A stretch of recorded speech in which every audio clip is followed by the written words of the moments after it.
Yeah. Whoops. Lost my screen there. One sec. Hi, everybody. What's going on? How you guys doing? What's happening today? Sorry, I'm a few minutes late. I came out to get in my car today, and there was a whole bunch of bird poop on it. So, a lot. Like the birds just really just went for it on my poor car. So I had to deal with that because I don't like it sitting out in the sun. Spots in your paint. That's not cool. True story. That's what happened. Can't really see today. So, what kind of car is this? Is Angry Shoebox? I have a Model 3 Tesla. I'm an electric car guy. And Loot89 says, because your show is the shit. Thanks, man. Appreciate it. Up there in the top chat. Yeah, I got a 3 a while ago, Model 3, and I love it. It's been well over a year now. It's been a year and a half. It's been even longer than that, actually. Year and 8, 9 months, something like that. But anyway, I love it. It's really great. They're awesome. Paul says that his wife got the second dose of the vaccine and that it was gnarly. Yeah, I guess that can happen. There's a fly in here. There's all kinds of problems this morning. We're fighting the adversity. We're getting through it. We're going to talk about guitar. Damn it, I hate that because of course they go towards the lights. We'll turn on this light, and that'll make it a little less appealing to be right by the screen. Any problems charging it? Says Angry Shoebox. No, I'm really fortunate because there's a charger I use at work. So I mainly charge at work. Another person had one, and so they'd put in a 240 volt line. So I'm mainly charging at work. At home, there's only a 118 line, so I can plug in there, and it gets about 4 miles an hour of charge on a standard, which is nothing, right? But actually, if you're there for, you drive home or whatever at night, and you're there overnight, that'll get you 40 or 50 miles by the time it charges up in the morning, something like that. If you're there 8, 10, 12 hours, overnight. And that's, even if it was down to nothing, that would be enough to get me back to the studio. So that's cool. And then there's a supercharger that's literally like a mile from my house. So a mile from where I live. So I can go there. There's another one in between there and the studio here in Glendale. There's a supercharger. There's just tons of options for charging in California. It's a little interesting getting a car. Sorry, we won't talk about cars all the time. We'll talk about guitars. But I will say I've been on a couple long trips now in both Teslas and other electric cars. Other electric cars are a little more problematic because Tesla has their whole network set up. Really, somebody says you have a day job. This is my day job. This is what I consider my day job, being in this room and doing videos and stuff. So this is work. This is me at work. Because I guess I charge at work. This is work. And anyways, when you go in other cars, it can be a little more problematic because Tesla really got on early on the whole supercharger network thing, and so there's a lot of those all over the place. So going in other cars, it's a little more difficult to go on long car trips and stuff like that. But it can be done. I've done it. It's a little nerve-wracking. In the UK, when I went there to do my clinic tour, when I went over to Europe last year, and or I guess it was 2 years ago now, 2019. But I went all the way around the UK, England, Scotland, in a Model S, and that's how we traveled. And so that was really interesting. And England really has it together with the supercharger network. And so you literally put in your destination in the nav or whatever, and then it gives you a route, and it tells you where to stop to charge on the screen, and it tells you when you get there what your battery will be at if you stay under 70 miles an hour. This damn fly! I hate it when there's a fly in here. That's going to be the theme for the show. Today's the fly theme. Anyways, no. And so it's just really easy, they make it really easy. And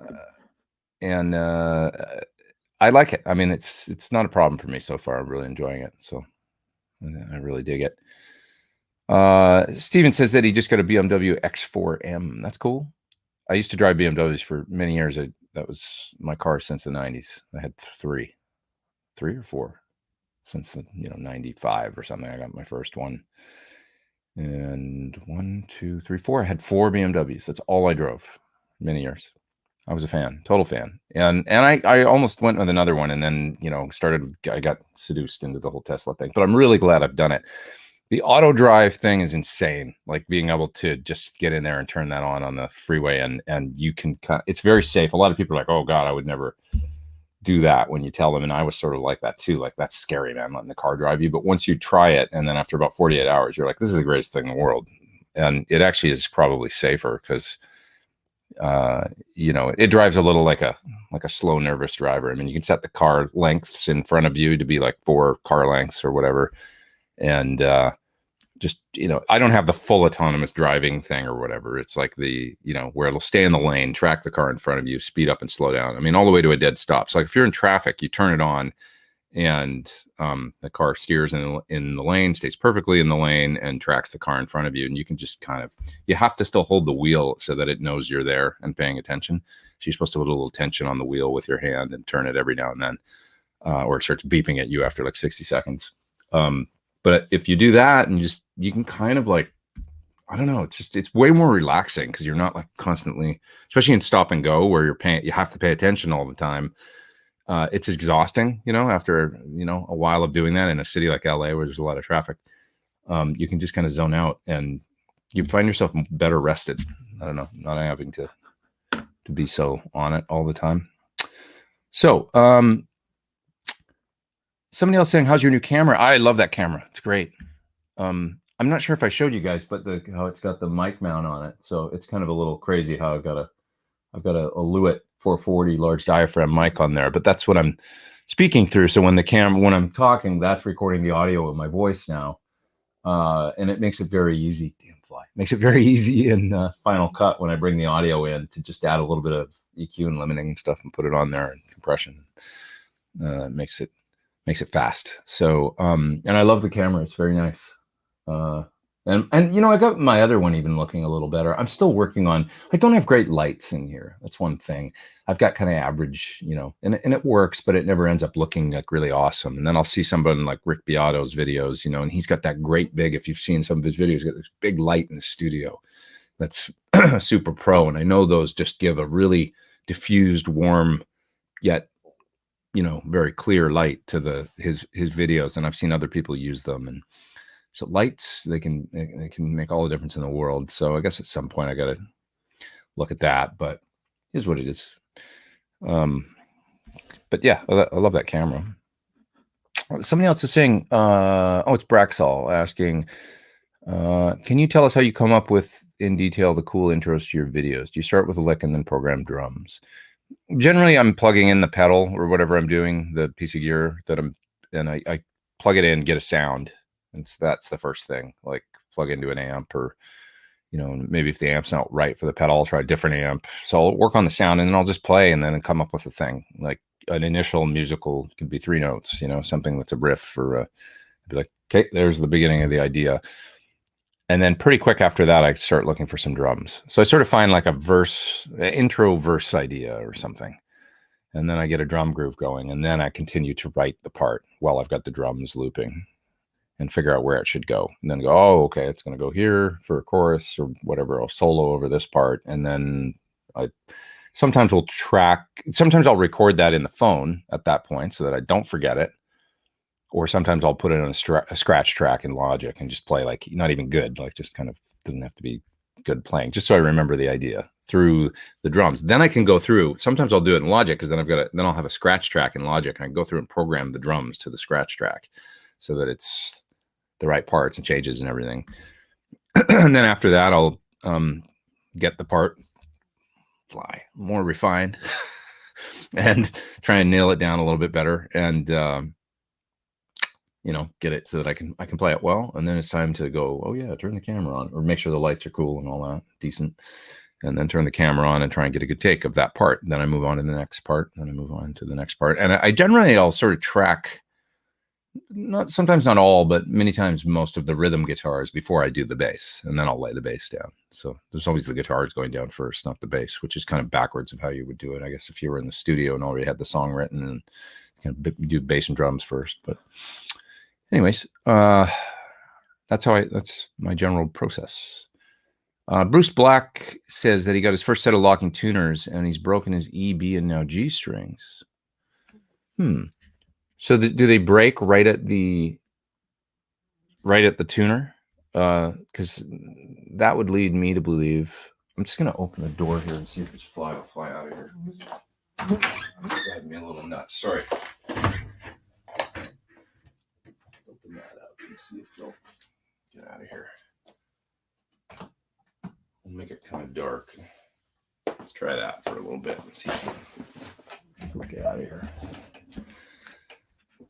No, it's gonna be way too bright. Sorry. It's just driving me crazy because he's like right on the screen as I'm trying to read everything and stuff. So it depends on the brand of the locking tuner, I would say. I've never had that problem where they break at the tuner. What about any of you guys in the chat? Have you ever had that issue? The Sir ones, I mean, they're pretty consistently good. I mean, tell us what brand they are, Bruce, and we'll see if anybody's got any info. That sounds frustrating though. I've never had a string break at a locking tuner. I don't think I've never had, like, after I tune it up. One thing you definitely want to do is go straight to the peg. So like when you line the holes up with how the string would go straight, and the string goes straight through the hole in the tuner, lock it down, and then tune it up. And you should only have like a quarter turn around the peg by the time you tune the string up to pitch. Does that make sense? And if you're breaking them, that's really odd, very strange. Yeah. Let's see, who else we got here? Joe says on his PT15, if he has the channel volume above 3 or 4, when he engages the pedals, the Boss 500 series, in the loop, it sounds muffled and loses volume.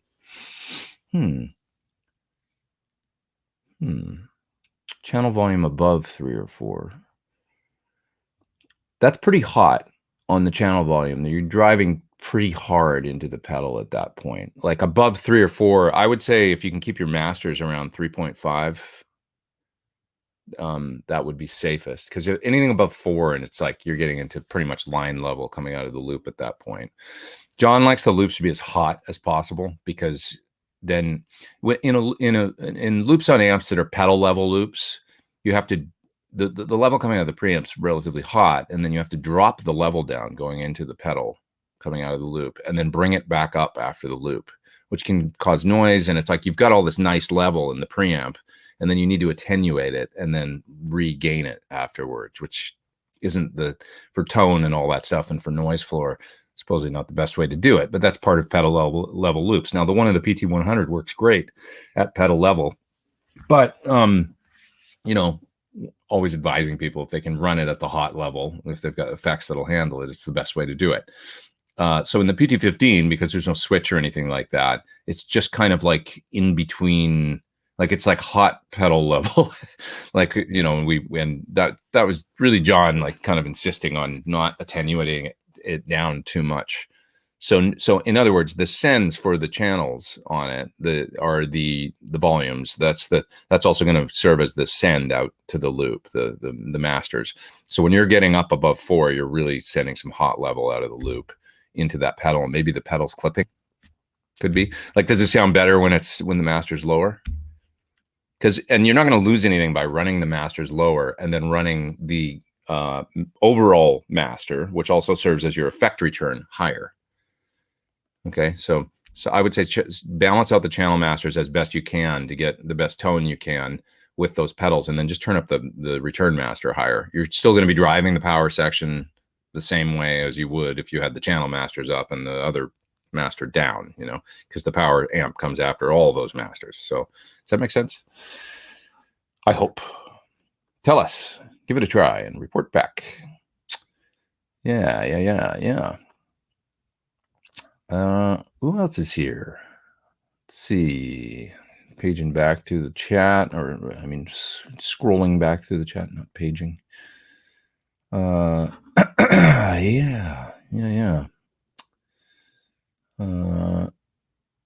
Blues Cat says he's got his ES335 plugged in for the show. What about you all? What else are you playing? Thoughts on Cort guitars with I was going to say solid state with stainless steel frets. Cort makes pretty good guitars. I mean, they're a big guitar factory that's been around forever. That is a contract manufacturer as well for like a ton of other, So sometimes I guess if you were getting, I don't know if it's Fender or Ibanez or what, but they made guitars for a lot of big companies in the Cort factory. So I think they're people think of Cort as kind of like a cheap brand or whatever. Well, sometimes you might have already owned a Cort guitar that had someone else's name on it. Solid state frets are great. I mean, they, always if they're done right, if they're dressed right and stuff, they will stay that way for virtually forever, unless you ding up. The only problem is you want to be careful, and this is why I do recommend to people, if you've got a SIR and stuff, to use the fret protector thing that goes in the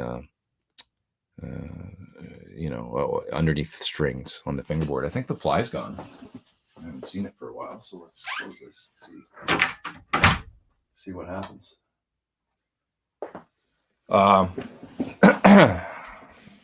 I'm excited about the fly being gone. That's nice. It's the little things, life's little victories. As someone who's toured the world with a pedal board, what power supplies have you found reliable on the road? Did you pick them? That's VPOS up there in the super chat. Also, check out that PDF that Larry DiMarzio put out, Amazing Photos and Memories of UVH. It is really good. I saw this Larry DiMarzio PDF. Oh, you just remind me. I'm actually supposed to talk to him tomorrow. I've never spoken with him, and we have a call tomorrow. And I've, of course, set reminders that would have reminded me, but you're reminding me that because he enjoyed the video that Dave and I did about early EVH tone and stuff, so he wanted to chat. They reached out. I thought that's really nice. I've never talked to him, and he's also a terrific photographer. And I have other questions for him. So, like Van Halen related, that he, because the whole super distortion thing and the pickup in the black and yellow guitar. I want to ask him about that when he knows about that. Supposedly Ed put a Alnico magnet in a super distortion. I don't know. So maybe he's got some info on that. But so that's happening at 1 tomorrow. I shall report back if there's anything that I can tell you.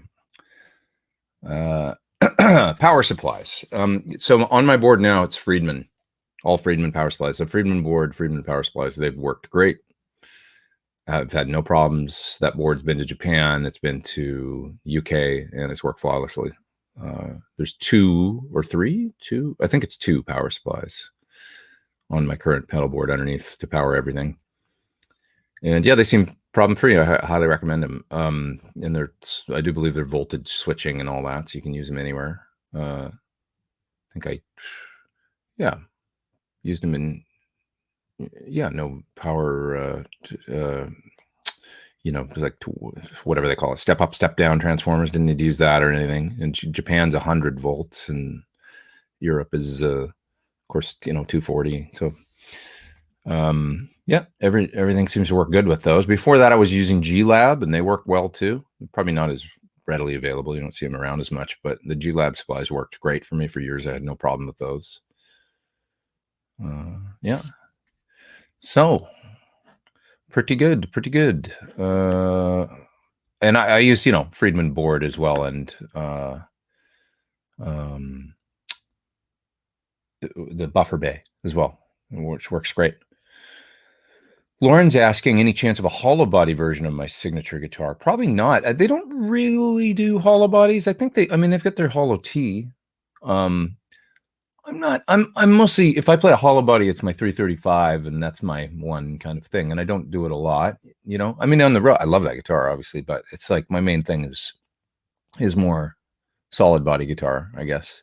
So I don't think I would do a hollow body version of my signature guitar. It's not my main thing, really.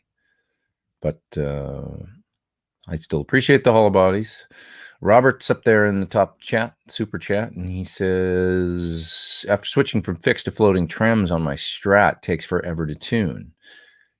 Yeah, it can. You know, a little bit of Big Ben's nut sauce in the nut, maybe a little bit of, you know, you can try different things. Big Ben's maybe under the strings on the in the saddles, or 3-in-1 oil, something like that, and just tune it up, stretch the strings out real good. And if you're still having problems, man, it can be a lot of different things. I mean, you know, like I had the Godot bridge that was a vintage on this white guitar of mine. It's a Godot bridge. Let me get it out here. I had a lot of problems with tuning on this guitar. So it's a 6-screw style. God, it's dirty, right? It's just like lacquer. It's kind of gross. But it's cool, but it's gross. Anyway, so just being honest. So you can see the saddles on there. I've replaced those with the locking saddles from my signature guitar. So this is a Godot plate and everything with a 6-screw vintage Godot trim, but I put the Wilkinson saddles on there, and it got so much better as far as the tuning goes. So I would recommend giving them a try if you can get a hold of them. I know they're somewhat difficult to get a hold of. Changing my light here a little bit. But if you can do that, I find that these just work terrific on this vintage style. I mean, the tuning stability increased like dramatically. I'll play this guitar today. I haven't played this guitar for a while. I'll use it on something today. It's a nice one. Let's set it down gently. Don't worry, I'm not going to scratch it because it's already antique. You saw it. It's beat up. But yeah, generally I find it can be that, you know, on when the bridge is floating and the E string and the G string lift just a little bit off the saddle when you use the trim, and then it comes back and it's out of tune and all that. It's just kind of how it is. It sucks. I just missed somebody there in the super chat, but I'm going to come back to you. I'll find your your comment here in a second. William is up there as well, and he says, I'm running 3 amps, 2 heads, and a combo into 3 cabs using an amp Pete. Okay. Amp Pete switcher like I have here. That one up there, the 88. I'd like to run the effects loop from all the amps into a patch bay that's connected to one group of effects. Effects loop from all the amps into a patch bay that's connected to one group of effects. It might work. So you want to be able to patch in different effects kind of on the fly. I don't see why it wouldn't work. Most patch bays are TRS and not, you know, you want to make sure that it'll work with, I don't know, honestly. You might run into ground loop situations, maybe. Multiple paths to ground, and maybe, you know, it's hard to say. With the amp Pete, of course, you've got the option, I think, with the loop of like having, oh, that fly's still in here, of having the loop. So the amp Pete's got a loop, of course, and you hook it up to your effects. And then on all the for every head, you've got send and return. So you'd hook all those into, does that make sense? You know what I mean? If anybody's got one, know what I'm talking about. But you hook all the effects loops of all your heads up to the sends and returns on the amp Pete for each one. And then it's got a master effects loop in it that goes out to your effects. So I'm wondering why you would need the patch bay. Maybe you can explain further like what you're doing. If you want to be able to patch in different things, is that what it is? And kind of do different effects on the fly with all the amps. Maybe that's what you're doing. That would make sense, I guess. The only problem I've had doing things like that when I incorporate a patch bay is sometimes ground loops, because now I've, you know, you've got all this stuff hooked up to one thing, and you're now, you know, that could be an issue. So just be aware. But it's one of those things that without trying, it's hard to say. Mike Perkin is up there in the super chat as well, and he says, I heard you once took a lesson from Paul Gilbert. I did, yeah. He's an amazing teacher and player. What was that experience like? It was great. He's so enthusiastic, and just he had some great ideas. Like I remember the one idea was like, I think I was asking him like, okay, tell me about like coming up with new licks, like new like being, so you've got your stock licks that you might play as a player or whatever, and then how do you invent new things? And he had so many cool ideas, and one of them being like come up with like think about classic drum fills off of like recordings that you really like, and and copy those drum fills. So in other words, like, you know, let's take like "In the Air Tonight" by Phil Collins or something, right?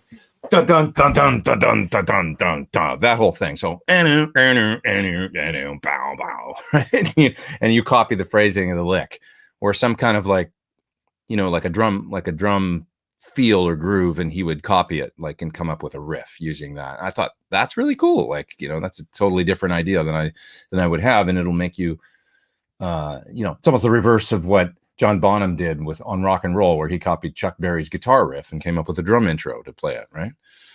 So if you guys know that, right? Everybody knows that one. For those out there that don't know, that's how you count the intro to Rock and Roll, right? Right? It's Chuck Berry. 1, 2, 3. That's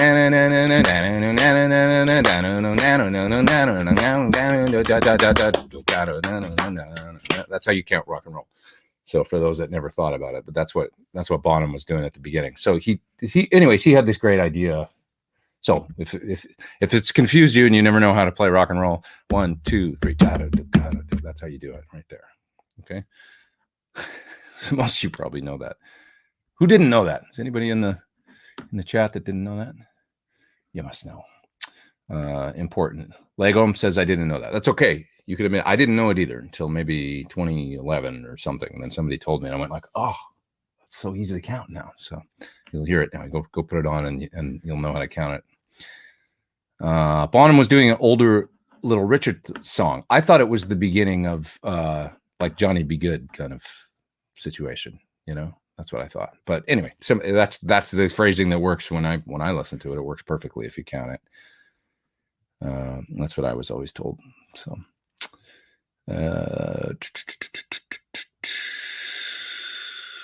Okay, what else we got here? Let's see. I missed Loot 89, I think, in the top chat there. Was just saying hey, and Ronald also. Thanks, Ronald, in the super chat. I appreciate that. I do. You guys are too kind. Has someone said why 100 versus 120? Lagum says, is that like the voltage in Japan, you mean? I don't know why they use 100 volts. It's like you can plug in an amp over there that's set up for the US and it'll just be a little saggy because it's 100 volts. I'm not sure if that's, I've always wondered if you're actually supposed to do that, if it's okay. Is this like a built-in variac in the wall in Japan, like basically? But I've plugged in amps over there that were US spec and they work. I remember I had my Bella over there. Let's fly. It's just going to be what it is. And it worked, but it didn't quite sound right with that amp. It sounded like it was distorting a little bit early and stuff. It was a little weird. Joe says, is the Mighty Mite 1300 the same as a super distortion? If that's the one that's the 13 point whatever K ceramic magnet or 14.1 K, whatever it is, high 13s or low 14, and it's ceramic with the Allen screw pole pieces. That's what I meant to say. That's the one that I guess even their PA FE one has those pole pieces though, doesn't it? The Mighty Mite. So you just have to look at the ohms rating or whatever, and that'll tell you whether or not, if it's 9K or whatever, then that's not the right one. If it's the hotter one, that's the super distortion style one. L. Scott Music says, did you see what DiMarzio sent to Phil McKnight signed pics of Van Halen? That's very nice. That's awesome. I didn't see that. That's super cool. Very cool. Very cool. Sloppy Fingers is up there in the super chat, and he says, what is your go-to music store riff? I don't even go to music stores anymore. So Stranglehold always works, and ditto for Have a Drink on Me. That's a good one. Yeah, I can't remember the last time I plugged in a guitar in a music shop. Honestly, I mean, other than when I was there, like this place, when I went to do clinics, Austin Guitar House. That's a nice one. That's probably the last time I was really in. I guess I was in Guitar Center a while ago to pick up something, but it's been a little while since I played guitar in a music store, like plugging in a guitar and playing a riff. I don't know what I would play. Good question. Zach Wish is there in the super chat. He says, huge fan for many years. Thanks, man. Been loving the PT100. Awesome. What are some modern bands you've been digging lately? Modern bands I've been digging lately. Well, like I commented a little while ago, check out my friend Jordan's new Blinker the Star album. I love that. Blinker the Star. And the new record is called Juvenile Universe. So that's one of my favorite new ones. What was that band I told you guys about a while ago? And they're kind of like, they sound like Nirvana meets, I can't remember. What the hell the band was called? Some Elephant something or other. I can't remember now. I'm gonna let me text somebody and so that I can get the recommendation because I really like this band.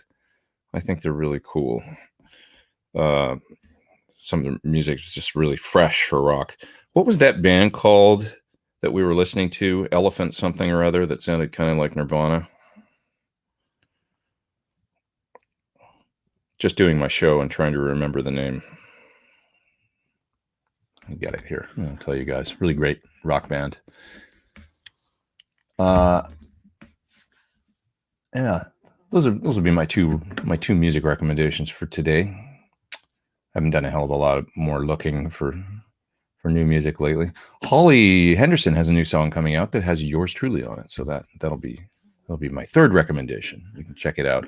I don't think it'll be out till March though as a single. I think she's bringing it out first week of March.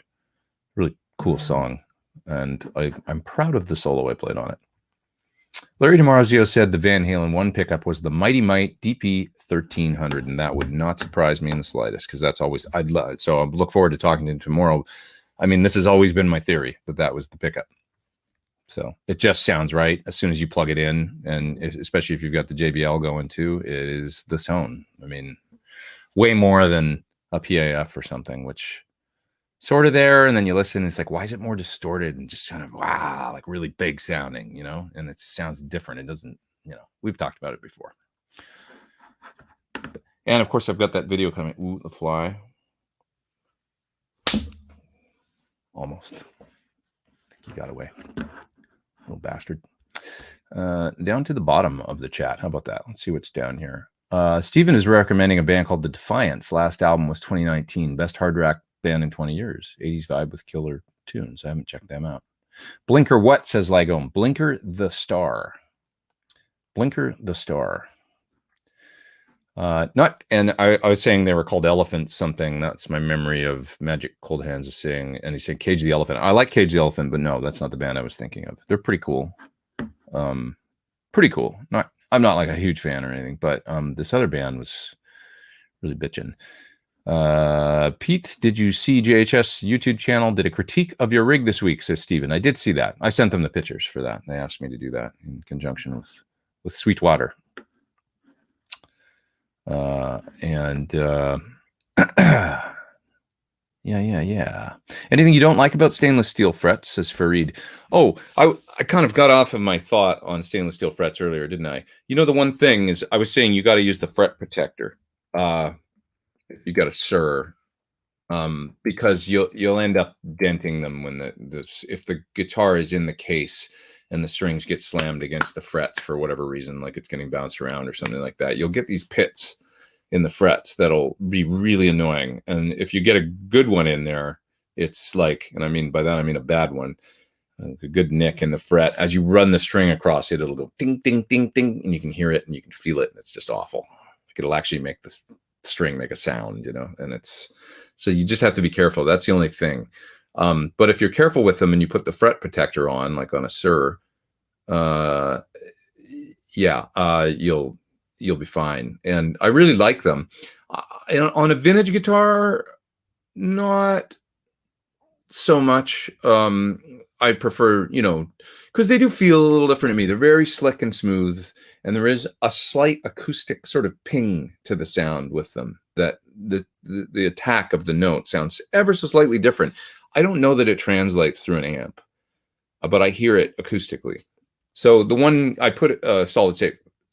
Why do I keep saying that? I put stainless steel frets on a guitar, and it was a Les Paul, a historic. And I just sort of, I was like, I don't know if I like this, like with these different frets now. It just did something with that, and it was only acoustically unplugged in. It had this little ping to the note that I only noticed after, I only really noticed it on that guitar, and that got me thinking about it. So like on Les Pauls and stuff, I guess I just like, the standard nickel frets and anything kind of vintage. But on my Sir guitars, they all have stainless steel frets except for this white one. This one has, where does it? Trying to remember when I had it made. How the front? No, this is stainless steel because these still look brand new and super shiny. So I thought maybe I had this done with nickel, but no, I guess not. These look great actually. Because I've had this guitar forever, since like 2011 or 12. So let's just hold on to it, shall we? Why not? Napalm says he can't buy protectors anywhere. You should be able to make one out of something, I would think. I wonder what you could use. You could probably, it's just a piece of plastic, really, the Sir ones. Thin piece of plastic. So it's the same dimensions as the fingerboard. That's very thin, and you just put it, it works great, So Stu Mack used to sell fret protectors, but they discontinued them. Well, there's a good business for somebody. Make a fret protector for all these guitars with stainless steel frets that are coming out. You could sell them on reverb.com. Delicious. Speaking modern rock, DW recommends the latest Greta Van Fleet single. Is that a good one? Haven't heard that. Those guys are going somewhere, I think. I'm sort of never been like totally crazy about the singer, but they do cool sounding stuff. Dave Friedman's a really big fan of theirs. I know that he loves them. Nick says, is there a modern alternative to the JBL D120F you would recommend? And he's up there in the super chat. There's really not. Unfortunately, nobody makes one. And that's just the truth. There's nothing out there that's exactly the same, from what I understand, if you want that sound. Now, I think we talked about this a little bit last week, but like the E120s, there's a lot of similar speakers. The D120F, I think, was just the Fender designated, one that was for them.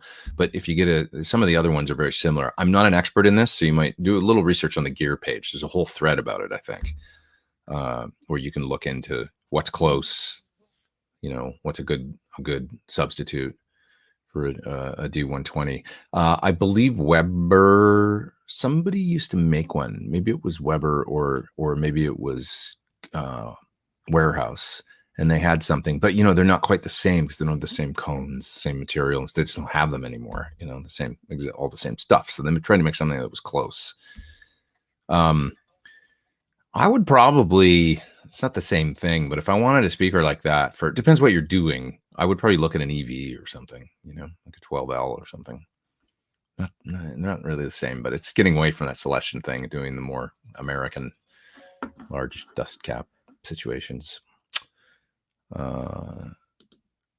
Ryan is up there in the super chat, top chat chatty thing, and he says he's running EVH 5150S insane gain, amazing amp, running a Fortin Zool key input plus FX loop. Gate crushes my lead patch but rocks the rhythms. Insight, Fortin Zool, is that a let me look it up here for a second. Is that a certain I'm not familiar with that one. Is it similar to like a decimator or something? Sorry, one sec here. New window.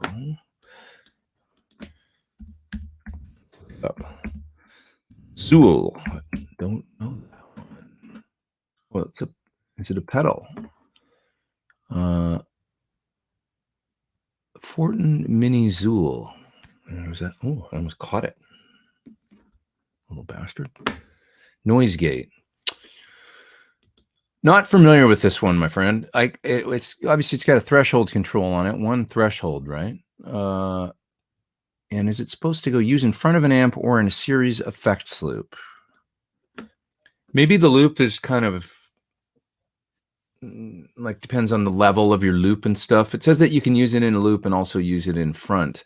You might want to get rid of it and then look at something like because they're kind of expensive, aren't they, for a pedal? You might want to try something like the decimator, which goes in front of the amp and then also goes in the loop, I think you might have better luck for what you're doing. The decimator, basically, it's going to sort of, track the input off your guitar signal, and it's running in front, and then it also goes in the loop and has a second thing in there, but it's always going to be seeing the input of your guitar, which tends to work better, because when you think about it, with a noise gate, if it's seeing your guitar signal, which is, imagine what a DI guitar sounds like with no distortion or anything, that's what it's seeing generally. And it's a very dynamic signal from loudest to quiet, right? The signal in your loop has already got all that preamp gain in front of it and stuff, and it's not a very dynamic signal. It's a super squash signal. So the way that the gate tracks your, if you're saying it's squashing, it's just not as efficient of a way of, it's the way you want to set up a gate is so that it can just barely sense your quietest playing, right? And then, as you roll the volume down on the guitar, it's obviously going to screw it up a little bit, but it's always a little bit of a compromise. But I do it so that, like, if I'm holding the strings, it's muted. If I play just light, it opens up, Metal guys, sometimes they'll set it super tight, so they got to play really, so they play aggressive and it opens, but maybe if they pick light, it wouldn't even open. I can't deal with that because of, I'm much more of a rock player. And so it's just a matter of setting that threshold. But the way the decimator works in front with the more dynamic signal of your entire guitar signal, as opposed to working with just the crushed down, very distorted, almost getting square wavy signal of a distorted guitar signal, which to me, it never works. It works as well. You might want to try running it in front. If you've got a lot of noise going on that you're not liking when you run it in front, maybe there's something else going on with your rig. Like, do you have any kind of ground loops going on with anything you're running in your loop or anything? You might have other issues there, because I've never really felt the need unless I'm running an overdrive or something in front of a high gain amp, and the overdrive's kind of hissy, and then you've got this that's coming through the amp even when your guitar is off. That bothers me a little bit if it's like and that's why I used to use it was the Rocket Archer with the EQ on it. That was Steve's model, Steve Stevens. But because it had the EQ in it, it was kind of very active and stuff, and it would create a fair amount of noise in front of a high gain sound, I found. So I put a noise gate on my pedal board just in the loop for the overdrive pedal, so it would come after the overdrive pedal and gate the sound coming out of the pedal. That worked fine for lead sounds and stuff.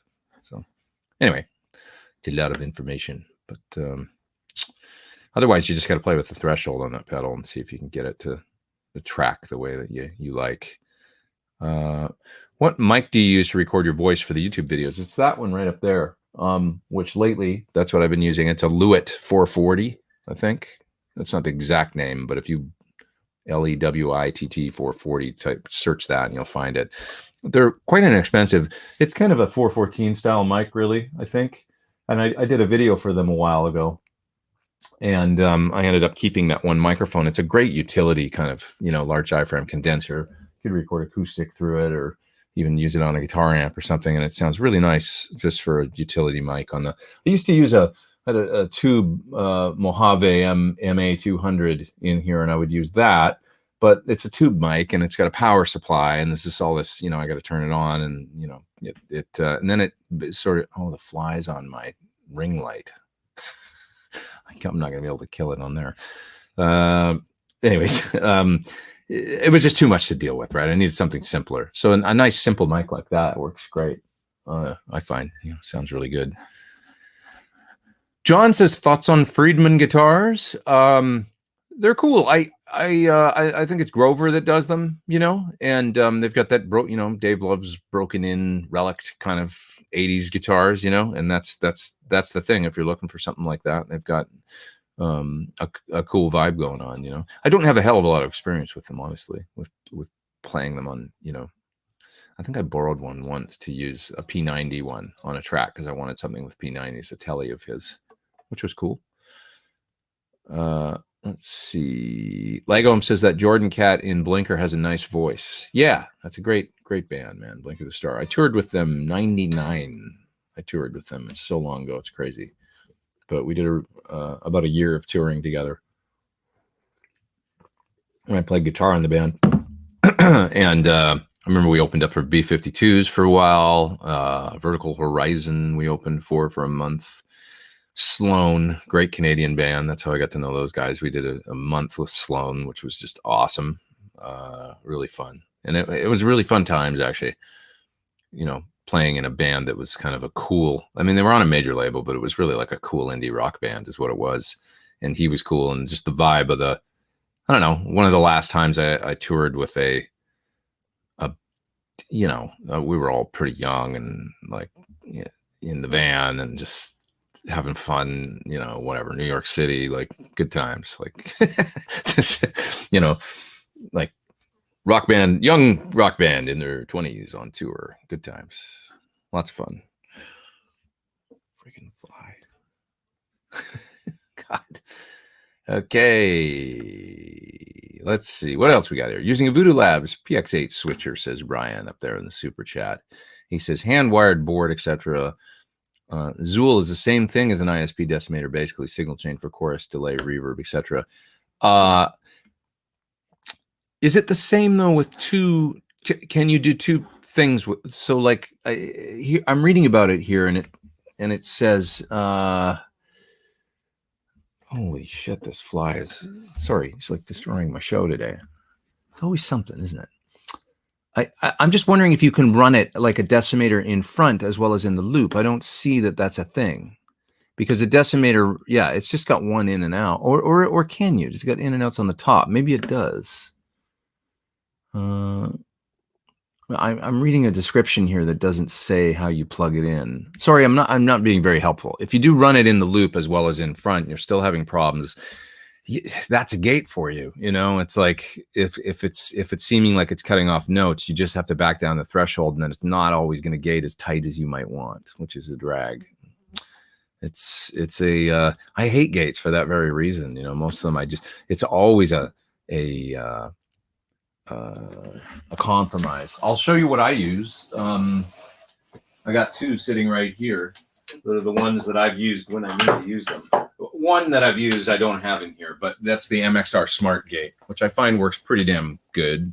And I always keep one like in my drawer on the road for, with my guitar vault, if I need it at a venue where it's just like like whatever, there's tons of electromagnetic interference and it's getting in the pickups, and it's just like a really noisy venue, I'll carry a gate just in case I have to put one down, and generally I'll run it in front. I won't run it because for me, noise, like it's not really the hiss coming from amps or whatever, it's ground, it's 60 cycle getting in the pickups, if I'm playing single coil guitars or even humbucker guitars, if it's exceptionally noisy room, which, by the way, my studio room here, I talk about it quite a bit, but it's a noisy kind of room in here. And so sometimes I use a gate in here, and these are what I'll use. This is a Sentry from TC. This works quite well, I find. It's got a few more controls than this one, this is a different thing, the guitar silencer, the hush. And this is okay. Not as good, I don't think, as when I tried an old Hush 2B in here a while ago, a rack mount one, that worked really quite well, and I might look at getting one of those. But it's always a compromise, because what's going on with the Hush is it's got two circuits in it. It has a kind of, the Hush circuit itself is not a gate. It kind of cuts down on the high frequencies to the point of wherever wherever the hum is, it catches the hum. So you hear your guitar like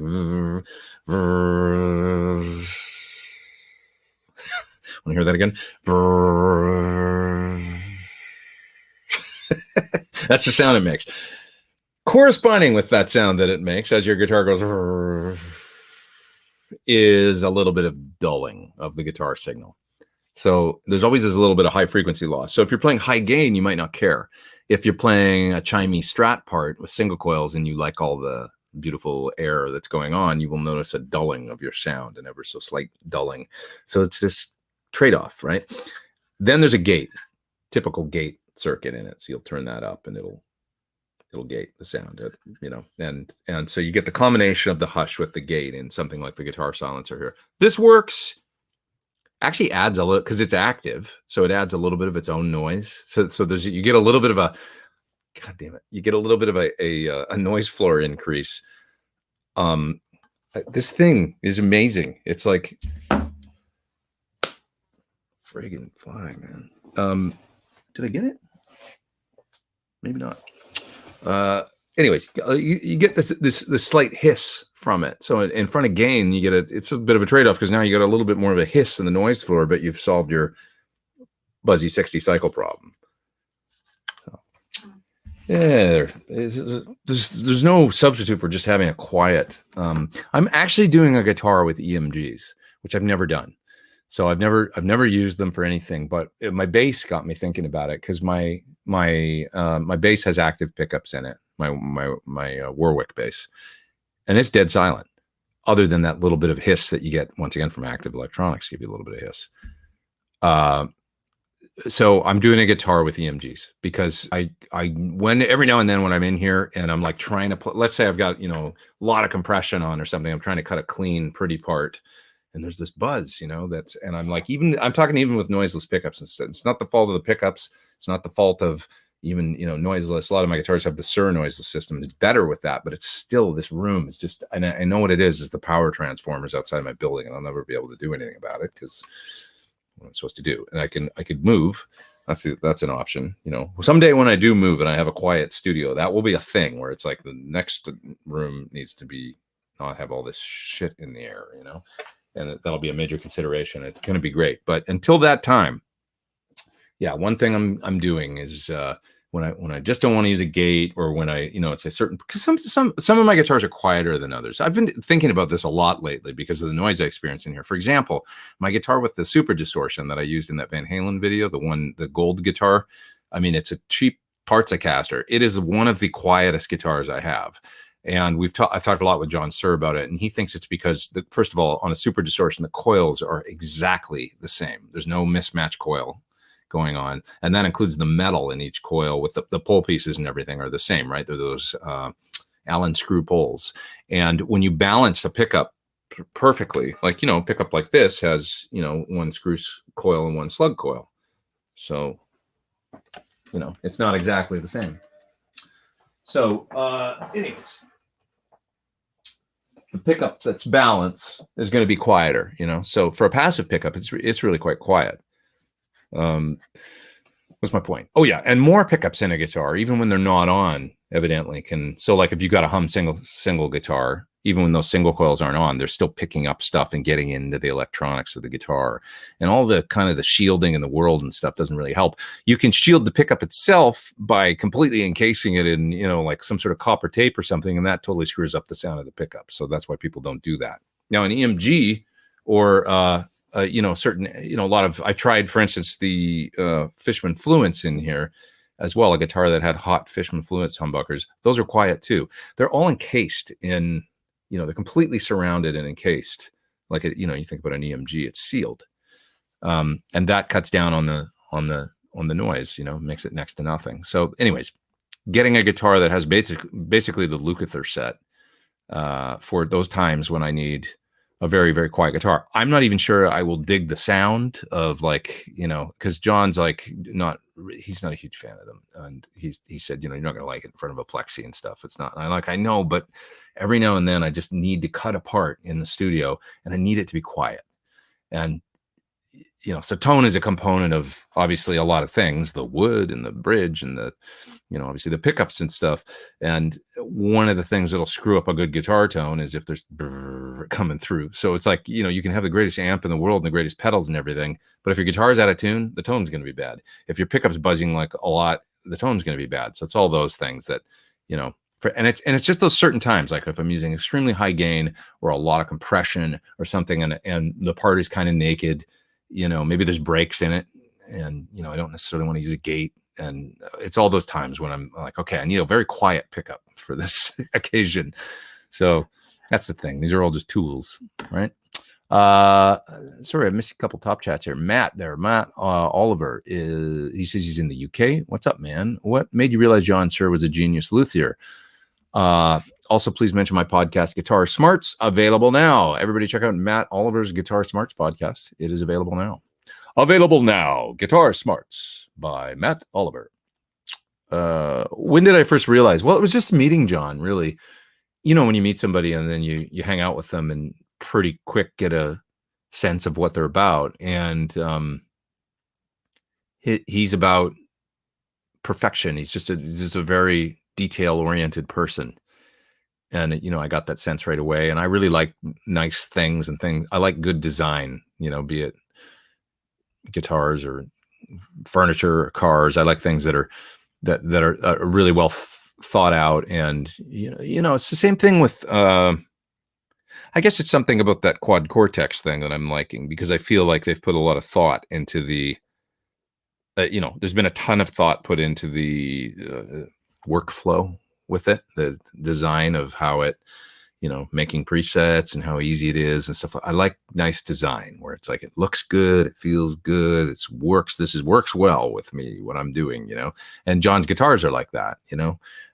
I've told the story many times, so I'll keep it short. But where I bought my first one was online. The guitar was shipped. I bought it secondhand off a guy off the gear page. It was shipped across the country. I pulled it out of the case and started playing, and it felt beautiful. It was set up really well. And I played for about a half an hour, just like unplugged, and just go, God, this is really nice. And then I realized I'd never tuned it when I pulled it out of the case. And I played a chord, and I was like, it's in tune, and it's still in tune. It came across the country in tune. That's mark of a pretty damn good guitar. So that was really, you know, when I knew that there was something special. And then I met him and, you know, figured out why that is, you know, all the attention to detail and the little kind of things that, because he, you know, he obviously makes guitars in sort of classic shapes and things that we all know. But it's like all the little problems have been perfected and designed out, you know, of the, you know, they've all been eliminated out of his designs, you know. And that just really resonated with me when I realized that was what he was all about. And we became good friends as well. Paul says, he's up there in the super chat. He says, do you have a recommendation on a good musical fuzz? Massive brain crushing, blah, blah, is not what I'm looking for. Musical, usable, groovy. My number one, you're asking about Caroline fuzz. I'm not familiar with that particular one, but I love their pedals. They make some great pedals. So I'm sure, you know, probably good. If it's Caroline, I've never tried one I don't like. They're just really good pedal company. My number one, I recommend to people that sort of describe what they're looking for in the terms that you are, is the Starlight from Crazy Tube Circuits. You'll love it. It sounds like an overdrive at low level, more into distortion character as you turn up the gain, but fat, and then fuzz as you get it up higher. But it's so friendly as far as it's just a brilliant pedal. You know, I really like it. I recommended it to Peter Frampton, and he uses it now. So there you go. If Peter likes it, then that guy knows his tones. It's a really great fuzz pedal, and it, you know, it works well, kind of in the way that a big muff works. Like where I'm going to close the doors in case the fly left, because I've seen it for a minute. It's kind of like a big muff where you can use it like Gilmore would for big fat solo tones in front of a clean amp. It works really well for that. But I think you could also successfully layer it on top of an already overdriven sound. Unlike a big muff, because I don't find that works. So just really versatile. Crazy Tube Circuits Starlight. Check it out. Really good. I lost the high gain channel from my Engel Thunder 50 amp. Anyone, any idea? Says Kip's Guitar. I would probably assume that's a tube. One of the preamp tubes, probably. I've had that happen on amps like 5150s and things where, one channel's not working all of a sudden. It's generally a tube. Gain, one of the gain stages, you know. So I would get some 12X7s and pop them in there and see what happens. Go one at a time until it's probably not the first one if one of the channels isn't working. It's probably down the chain of the mini tubes that are probably in that amp because it's an Engel. L. Scott Music. Lauren says, would you consider Fluents instead of EMGs? I would. I'm just, I've been talking with this fellow at EMG and I was interested in trying to look at their set anyway. So I've got some pickups from them. But I'd be happy to try, some different ones down the road. For obviously, my main squeeze is my Thornbucker, for humbuckers and stuff like that. But it's a different thing for when, every now and then, if, like I said, I need a uber quiet, active thing, I'll just go that way, and use it. So I'd be happy. It's a utility tool for me. I've heard nothing but good things about the Fluents from Steve Stevens and other folks that, Yeah. You can cover the studio with chicken wire and build a Faraday cage. That's what Eddie did. That's what I hear. I mean, that's the way to go, is Faraday cage. You know, you kind of need to cover the whole thing in this stuff and then essentially ground it, or I think, you know, but I don't know how to do that. So Lauren, maybe you know how to do that. That would be something that you can help me with. No, I'm not going to do that in this space, just because I thought about it when I moved in here, but then it's like, getting it done be added probably another, you know, $10,000 or something to the room, and it was like, okay, I just couldn't afford it. Live with the buzz. What else we got here? DW says Pete Thorn, Musiccraft versus Warmoth versus MJT versus USA Custom Guitars Next Bodies. Which one do you recommend for an EVH Partsacaster? I'm having a guitar built, actually. That's the Van Halen 1 style guitar by the Lock Custom Guitars people. And I think they do parts as well as individual parts, as well as full-on completed builds. So LOCKE, I believe he's in Vegas. You know, they offered to work with me on something, because I just wanted a Van Halen 1 guitar, basically, you know, so that's what it'll be. Big headstock, the vintage bridge, the whole 9 yards. It's going to be really cool. But you know, check them out. They seem really fair and cool. I know there's these other companies, Musiccraft, KNE, you know, is one. That's what my black guitar is. My black guitar with the tortoise guard, that guitar has, I believe, a KNE body with a Musiccraft neck, I think is what it is. Seems good. Both the parts are cool. I don't know, you know, it's I don't really have a lot of experience with anyone other than Musiccraft, and then the ones that I just brought up. So, but this Lock guitar seems really cool. Like, it's going to be an interesting thing. Just a fun guitar for the Van Halen 1 thing, you know. ZSX says, shield the room. I would love to. I mean, if it wasn't $10,000, if somebody could tell me that I could do it for $2,000, I'd probably do it. Like, yeah, I'll come in and shield your room for $2,000. I'd probably go through with it.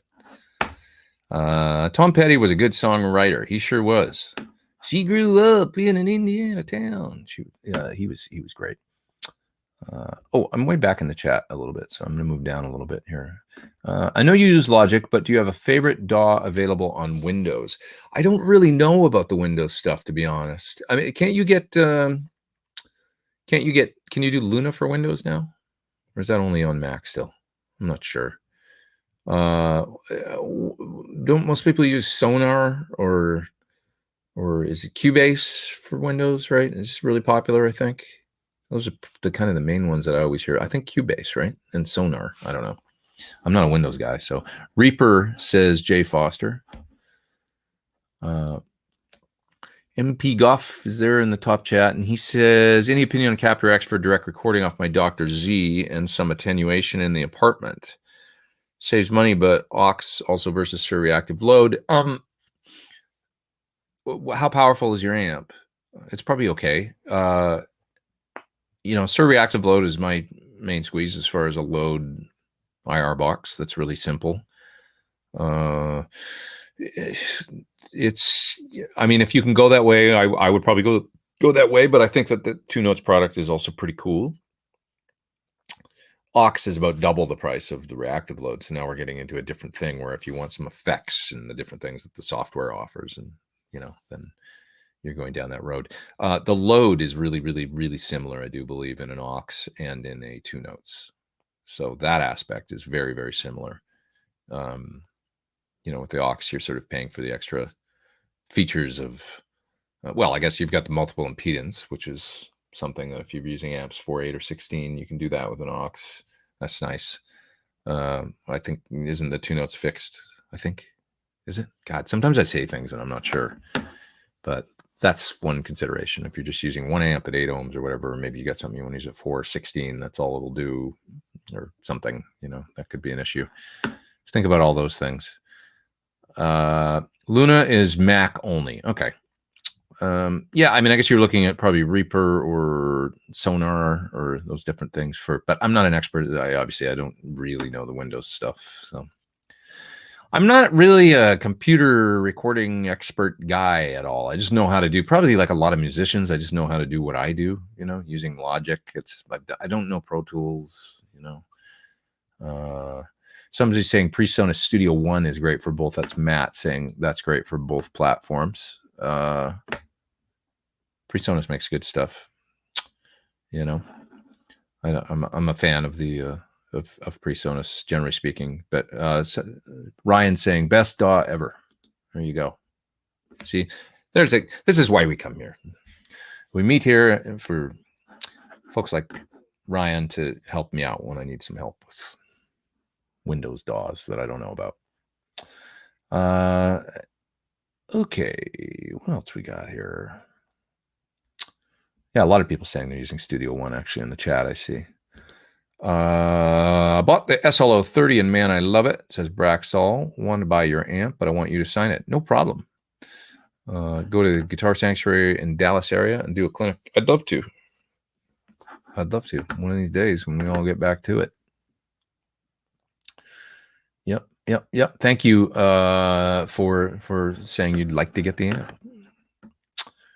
And I hope you enjoy your SLO 30. What did you get from Musicraft? The guitar that I have, the black guitar that has the tortoiseshell guard on it that I use sometimes for Van Halen sort of stuff. It was already made. I bought it off a guy off eBay that had built it. So he got the parts and it was a KNE body with a Musicraft neck, I do believe. And it's a nice neck.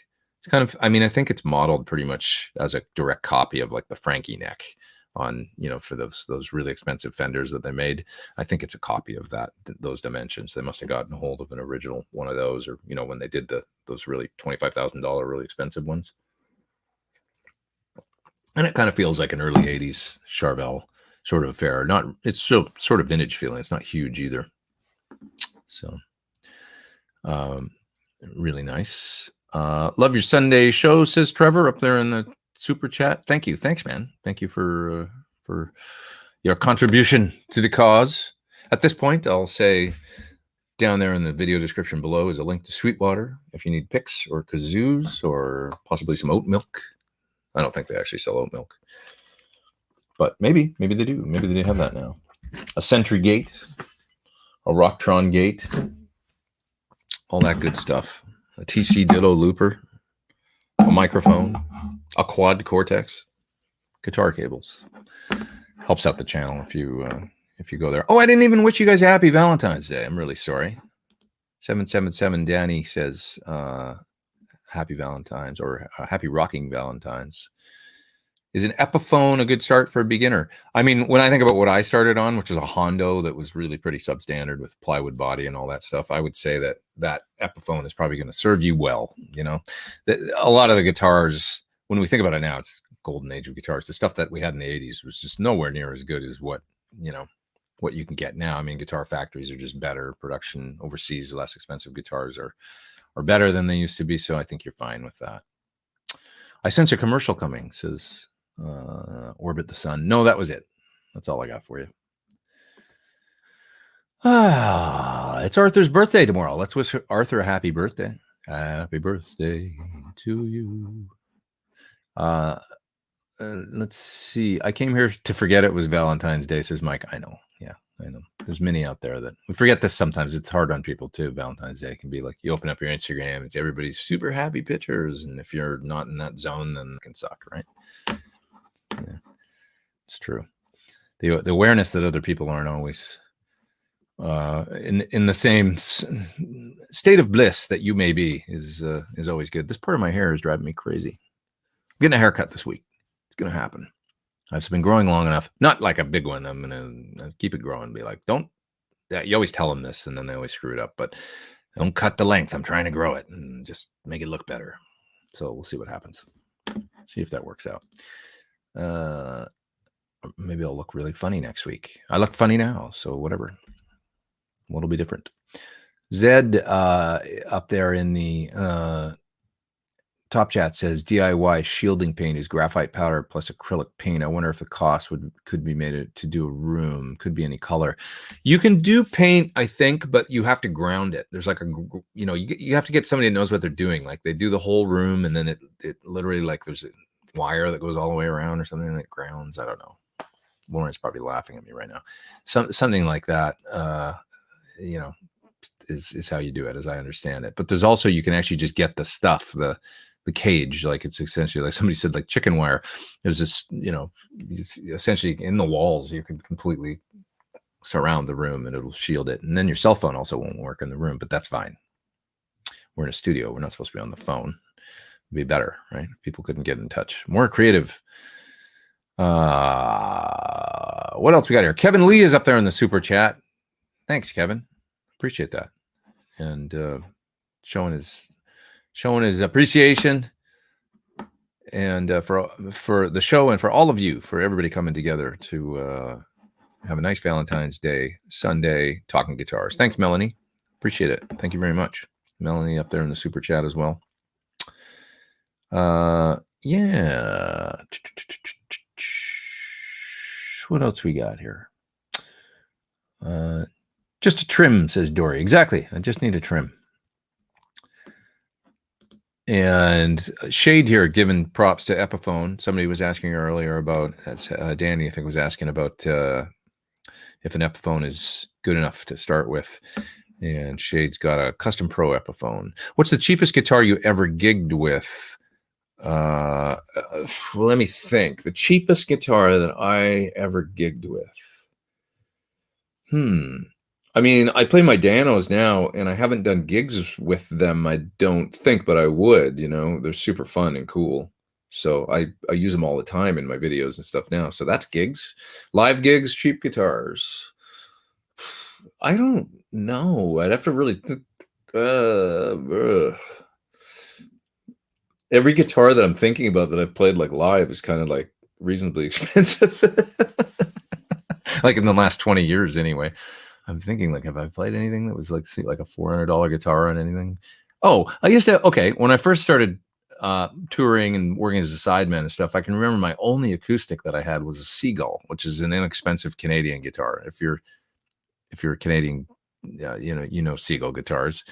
Yeah, that guitar was really cheap, like $399 or something, $499, and it had a pickup in it. And I remember playing it on television I was playing with Adam Cohen, Leonard Cohen's son.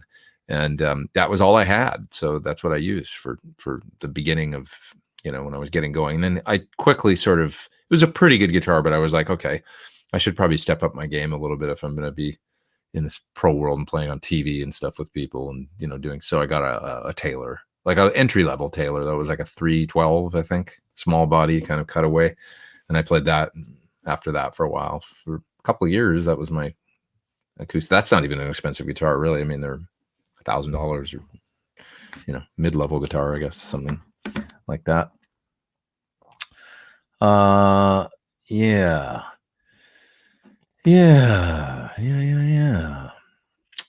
What else we got here?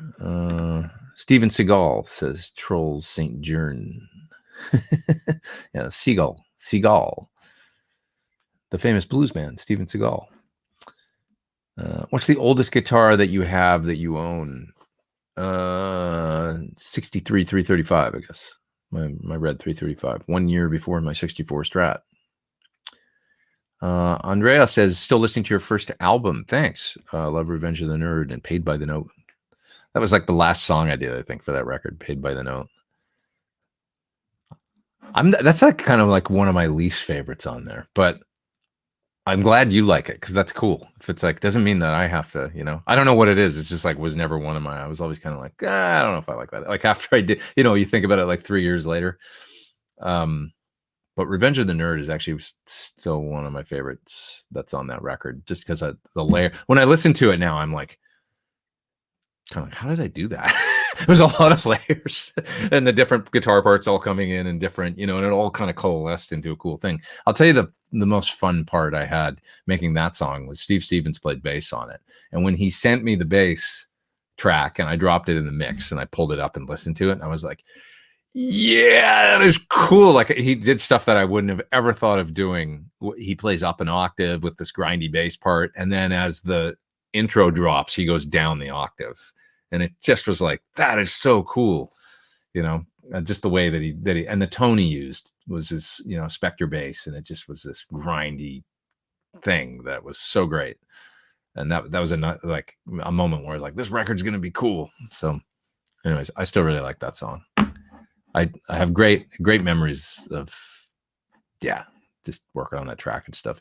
That whole song was done, I think, in my, if you know the place that I was in when I did that How to Play Eruption video. So my little place that I had at the time, and I tracked the whole thing in there. I remember on like, without much. I mean, it was like a cabinet, a 112 in a closet with a mic on it, kind of thing, and everything, and it turned out pretty cool, I think. So all programmed drums and all that. Let's see. What else? Here's a super chat.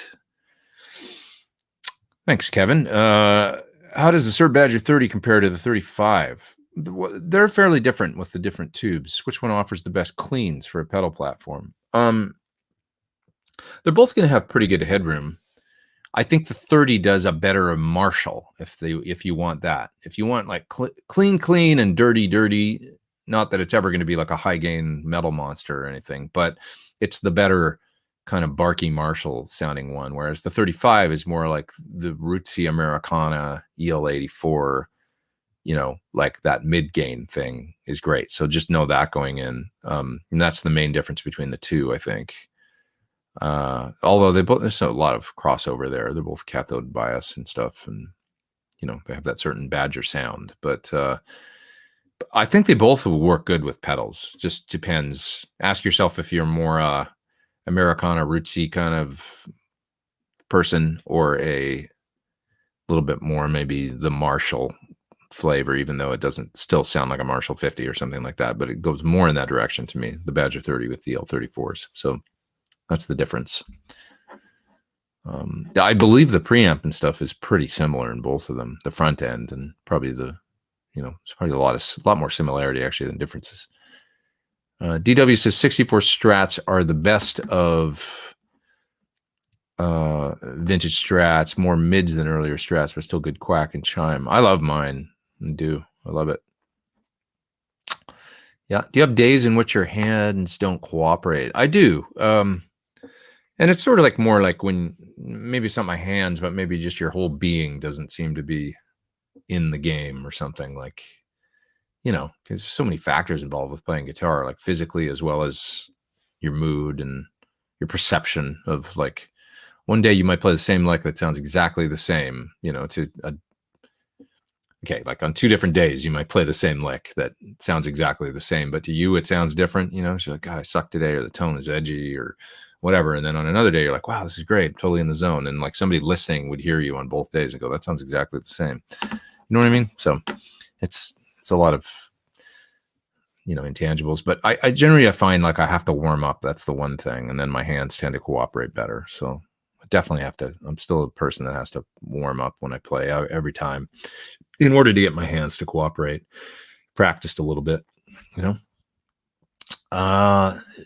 I've got a top chat there. I'm going to get to that right now. Just in front of that, Doofuzz says, mostly larking, but your Sunday show is always appreciated. Have you heard Lyle Workman's upcoming record? I haven't. I love Lyle, though, and he's a friend, and I got to check it out because he's awesome. I remember when his first record came out, Purple Passages, in the 90s. Mm-hmm. He's a terrific musician, and he's had a great career scoring, doing lots of music for films and stuff. Naive Steve is up there in the super duper chat, and he says, Valentine's Day last year, I was listening to you play live in Manchester. That's interesting. I wouldn't have remembered the day, but that's cool. Thanks for entertaining me every Sunday since. Thanks, Steve. Manchester. I remember the day before going out for dinner in Manchester, and then bowling. I think there was a bowling excursion because there was a day off. I kind of tripped around Manchester, and I was always like amazed actually walking around Manchester how much it looked like New York. And I guess that's a thing, like when they kind of modeled it, like the more modern part of it or something I was like, wow, this looks like kind of could be the area around like Houston, and it's interesting. I don't know, like part of the downtown kind of area of Manchester that because I haven't spent a lot of time there. I've only been to Manchester like twice, I think. So it was interesting place for sure. Thanks for doing the super chat, Naive. Steve, appreciate it. I'm sure you're always working on new music. Any plans for a new Pete Thorn album, says Brian. I think I'd like to do more like singles, and that'll be a thing and coming up down the road, do it, EP or something. I I have this idea, and I don't want to repeat myself. I talked about it before, but it's like, releasing a song like once a month for 10 months and then put it out after that with an 11th bonus track and call that the record. But you put a song out and maybe with a corresponding, video that goes along with it or something. And that seems to me to be a better way to release music now. Like, I don't know that the traditional album format is that effective anymore. I think it's, it's more effective to stay out there with a song, periodically releasing songs than it is a single, and then you put out the album with a second single or whatever, and everybody gets 10 tracks all dropped at once. I think people just don't listen to it. I don't know. Like, seems like people talk about it for a week or two and then it goes away. Perfect example, I'll get that Paul McCartney album. Here's somebody that's, the most famous person in the world musically, and he put out that album just 2 months ago. Does anybody talk about it now? The Paul McCartney, it was McCartney 3, wasn't that what it was called? It's like, you drop it all at once, and then with this big anticipation for a couple months leading up to it, and then 2 months later, nobody's discussing it really. I know we're in a different, instrumental guitar records aren't the same thing as like huge records by big stars, but it still applies, I think, where it'd be better to just put out a song periodically for a while, consistent releases. And then I was thinking, then you don't have to like bust your butt, like getting the whole thing done and mastered and this whole package all done, before you put it out. It could be like you record 3 songs, right? And then you get one ready for release and you put it out.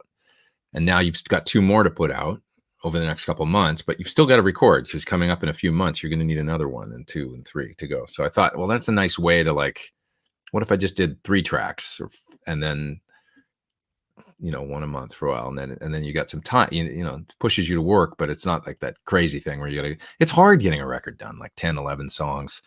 I remember on the last one, I had about 5 done, and then within 5 months, I had to have another 5. So I had to like really bust my butt on Pete Thorn 2 to finish the whole record, which was good.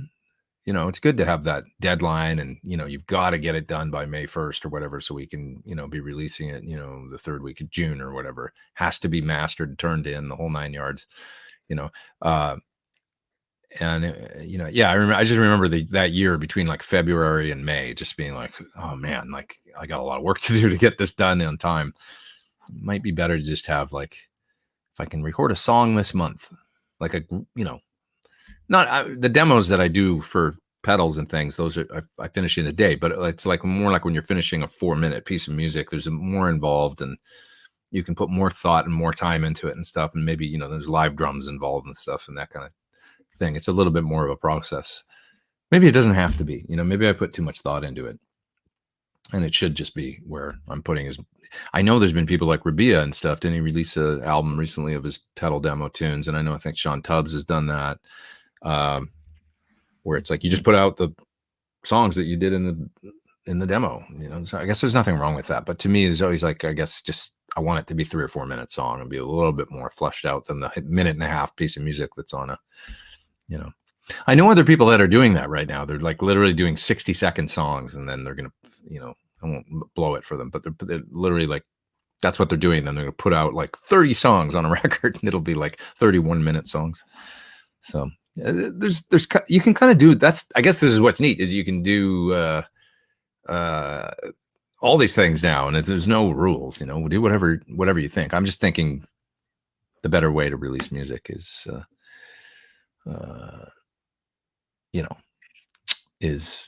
the occasional release, staying out there constantly. So they were all inspired by you, Pete, says All Scott Music. Oh, thanks. I don't know. I mean, I love Sean Tubbs and the little tunes he comes up with. He's done some great ones for those little demos, and Rabia is really cool too. I'm really inspired by all these people, by the way. They're all, the internet guitar community is an interesting, inspiring thing. And you get ideas from all these folks, what else we got here? Do a Rush tribute album, says Kip's Guitar. Thanks. I already kind of did that. I mean, like when it was that tribute to Rush for the steel drum band, have you guys seen the with Mike Portnoy and we did 3 songs. We did YYZ and Spirit of Radio and Tom Sawyer. I think that's what we did. And we did it over here in the Valley at, what's the studio called? Oh, El Dorado. And I think it turned out pretty cool. It was fun. It was fun playing with Mike, and we cut as guitar based drums, and then they added all the the steel drums on top of us, and it was really fun to try and do justice, Rush songs in the studio. And of course, Portnoy, he's like a pretty legendary at this point, and so it was fun doing it with him, and he's a huge Neil fan. So it was really fun. Okay, what else? Let's see here. Tremolo was great till I lost the thumb screws. That was my problem. I think I found one of them like 2 days ago in a drawer. Does anybody know what a tremolo is? It's like goes on the it's like replaces one of the springs in the back and it holds your tremolo, so you can do double stop bends and stuff like that. Not have the pitch dive. But yeah, it's a neat thing. I wish they would have made the screws so that when you back them out, they can't come out or whatever, because that was the thing. The thumb screws would pop out. It was difficult, but interesting idea. Any plans on playing Nashville or Knoxville area in the near future? Not that I know of, but I'd be happy to go there and do another clinic one of these days. That was fun. I went there to Vintage King, did a clinic years ago. I actually sort of thought I sucked at that clinic. I think I was nervous because I was in Nashville, but it was one of my first clinics that I did for Sir. I remember that. And I remember feeling like I did the best I could. I don't know, maybe it was all right, but I didn't feel like I was awesome at that clinic, but it was a completely different clinic than I do now. It was I remember that I got a lot out of that Nashville clinic because it was, it more focused my approach on what I should be doing in clinics. Sometimes you need to get out there and play a little bit, and then you'll never learn, just like on a gig, like you'll never learn more than you will on the gig, and that show you what songs work live, or how you should pace your set, or like different things. Well, doing a clinic, I really learned. I remember at that Nashville one that was like, this doesn't, whatever format I was doing back then, which I think was more like playing over tracks, that kind of typical thing. And I was like, this isn't what I want to be doing. I don't want to do this. If I'm playing live music, I want to play with a band, in front of people, like more like I don't want to be doing this tracked through a PA thing. That just didn't work for me. So I tweaked the idea to be like, well, if I recorded a song in the clinic and then did it as a recording clinic, and how I approach songwriting as well as getting tones and stuff, that's different, because now I'm like approaching it more like I'm layering the parts and doing, I feel like it's like, well, there's a lot of value in that. Now you're like showing a little bit more where the ideas came from and how you dial in a sound, then how you actually lay it down, and then how you go to mix, and okay, now you've got a bit more of a format. And I think that was actually, it's funny. That's where it was really born out of, was, kind of feeling like I got my wings clipped a little bit in Nashville. Maybe it was fine. I just remember there being some great players there, and I was like, man, I felt a little bit like imposter syndrome, to be honest, at that clinic. I remember, because Nashville makes me nervous. It really does. I mean, you go there and there's Michael Britt and like all these great players, it's kind of like, God, why'd you come see me? But I guess we all go through that in our own ways, right? Definitely, that's the thing for me, So when I went in to do the clinic, once I had a more structured format, I felt much more, well, all I need to do now is do this. Like, I had a real structure for it. It wasn't just like go in and like, okay, what do you guys want to play a little bit? I wasn't comfortable with that. And maybe I just needed to have my ass kicked a little bit. Like, it's like, a little bit more of a structure, and it was good. So, yeah. What else we got here?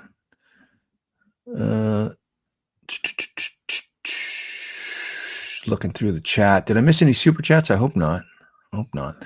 Thoughts on Strandberg guitars? Interesting. I mean, those guitars to me came out of left field with the whole different neck shape thing and the no headstock. And it's like, well, I guess this is the new Parker Fly or, Steinberger headless, which there's always a company that seems to break through somewhat and does manage to get a fan base and some appeal going with a modern design. In the 80s, it was the Gittler guitar. That didn't really... Did anybody remember that? Or there was the other one. Was that the one with the step frets? I don't think so. There was another one that had a fingerboard that had no frets, but it was like steps, and that a few people adopted for a minute and then no. But the Steinberger, that really, and it's if you look for them used now, they're very expensive, if you can find one. Eddie Van Halen obviously started using one. You saw a lot of bass players using the bass, Sting using them and Geddy Lee using them for a period of time. And those made an impact. So to me, that's the, Strandberg is the equivalent of that today, where they've with some modern players and stuff that are willing to, we always think like, oh, who's going to want to do that with no headstock and the weird shapes and stuff. And then you get, folks like Tosin with his guitars. And we got to remember that like these people, they might have an appreciation for vintage Tellys and 59 Les Pauls and stuff, but they also, a lot of them aren't going to care. They're going to want to move, it's like Stanley Jordan with a Chapman stick or no, he didn't play the Chapman stick. He did or did he? Did he play Chapman stick sometimes? I don't know. But anyway, with his tapping and stuff and I'm just saying like the kind of players that are more, they don't care about the break angle of a 54 Les Paul over the headstock or they're on some other complete other trip, right? And you see even older players like Adrian Belew. I mean, didn't he use the Fly a lot? And so folks that want to do different things, they don't care about that stuff, So and that's Strandberg to me. Now I play them and I couldn't get my head or my hands around the neck. I just didn't understand the flat thing on the back and stuff. And I've actually asked people that use them because I know folks that use them and I've said, what's the deal? Like, how did you get comfortable? And they're like, oh, it's actually really cool after a while. And I'm like, okay, I guess I could see that. But to me, it was just a different thing. Neil says, have you ever met Brian May? I have. He stood on the side of the show at Hyde Park that we did on my birthday, 2007, opening for Aerosmith in front of like 60,000 people. And there's Brian May standing on the stage and we're playing. And I thought, I think I've made it at this point. I don't know where I've made it, but I've made it here. And that seems like a pretty good place to be. He was very nice. I remember meeting him backstage, either before or after, I can't remember, but he was really cool. He's very nice, very complimentary kind of, you probably watch him on YouTube and stuff these days. That's how he is. He's a gentleman and he's really sweet and kind of soft spoken. And, but these are the types of folks that, playing with Chris, he had so much respect from, folks like Aerosmith or Jimmy Page or Brian May. And these folks would come to the shows and stand there and watch because they were, they were fans, of his. So to be a part of that peripherally in the band was amazing. Really exciting. And Jay says he got a Tech 21 MIDI Mongoose. Is that like one of those little Tech 21 MIDI switchers with the 3 buttons? Kind of one of the only things out there that's that small, right? Ian says that he still listens to CDs and he'd still want one. I probably will do them moving forward, like on new releases and stuff but specifically, well, I'll have some I just won't get them in as quite they might be more expensive because I think what I'm going to do is probably not order as many as I used to because I'm just not going to sell as many. They're going to sit around in a box for a long time and you end up, it ends up not being worth it. So when you buy less of them, because there's not as big of a demand, they cost you more. And I guess that's fine. I may have to charge a little more than I was in the past for them or something, but they're still a thing that people seem to like at clinics. That's for sure. I mean, going through Asia last year, I brought a big box of them. And I sold them all by the time I got to the end of the clinic. So, some nights I remember Japan, I probably had I think the clinic was about 100 people or something like that. And I think I sold, I had a certain amount allotted for every clinic, and I sold everything that night that I had allotted. That's for sure. Like in that one, might have sold 35 or 40 or something in one night. So it's a good thing, for when you're out there doing it. It helps to make the whole, a clinic tour isn't the same as a music tour. It's a much more sort of low budget, down and dirty affair. So, trim setters, have you ever used any? Yeah. Well, just that Tremel, no. That's the only one I've used, which works pretty good, but the little thumb screws can get lost. That's the only thing we were talking about earlier. Patrick Carroll is up there in the super chat. He says, loved you on V-Day. Thanks, man. I know I ask this often, but I'm still working on it. I have small hands and still struggle with bending and vibrato. Any more tips? Not really. I think we might have gone over this before, where it's like, really, I think you just have to get used to bending and holding the note at the pitch and then releasing and getting back up to the pitch and just practicing that. And it's just like working out at the gym, but you might want to go down a gauge, and not make yourself work so hard. That'll be my recommendation for today, is if you're using 10s, go to 9.5s, go ahead, just go down a half, because you can do that half gauge thing now. And that's pretty cool. There's 9.5s, there's 10.5s. And it can be like, God, why was I working so hard? This is great. It's perfect. Gives you just enough, enough give there to make it easier. So that'll be my recommendation for you today. Is maybe just don't work so hard. Try a slightly lighter gauge. And don't feel like that there's anything wrong with that, or you're going to suffer tonally or anything. I mean, I think Billy Gibbons is 8s or 7s or something crazy, right? So El Dorado is pretty nice, says Lauren. It's a nice studio. Yeah, it's cool. It is nice.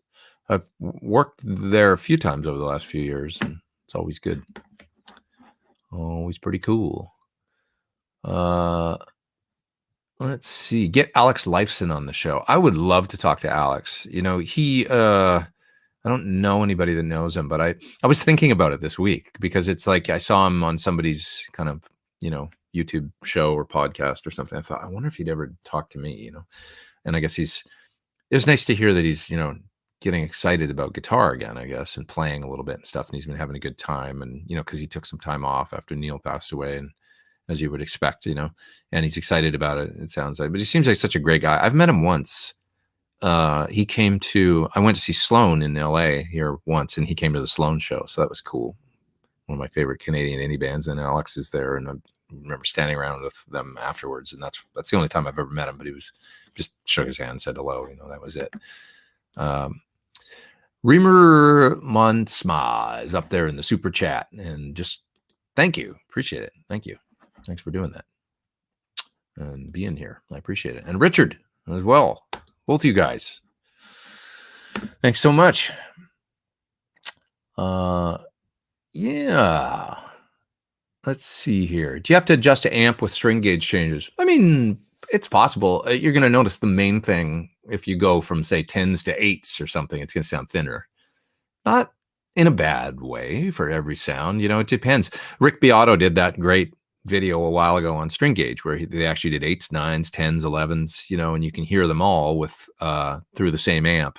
Now, it was kind of a crunchy Marshall tone. That's what they were going for. So I always qualify it by saying, well, if you keep in mind, if you did the same thing with a clean Fender tone, you might feel differently about which gauge you liked. But a lot of people kind of liked the 9s in that video. That it's the sort of prevailing, thing for a long time was like, oh, heavier strings, better tone, right? But not necessarily when you think about what Eddie was doing in the late 70s and 9 to 40 and half step down, but through a crank Marshall that's kind of loose, it works good because you're not pushing as much low end energy into the amp from the strings, all that,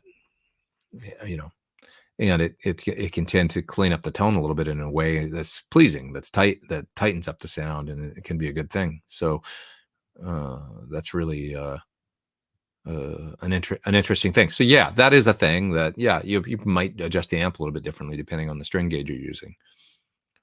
You might find that into a dirty vintage Marshall 11s, when you're playing big chords, sound just too, and then you go to 8s and it's like, oh, tightened up the sound a lot. That's a thing. So you might set the amp differently because of that,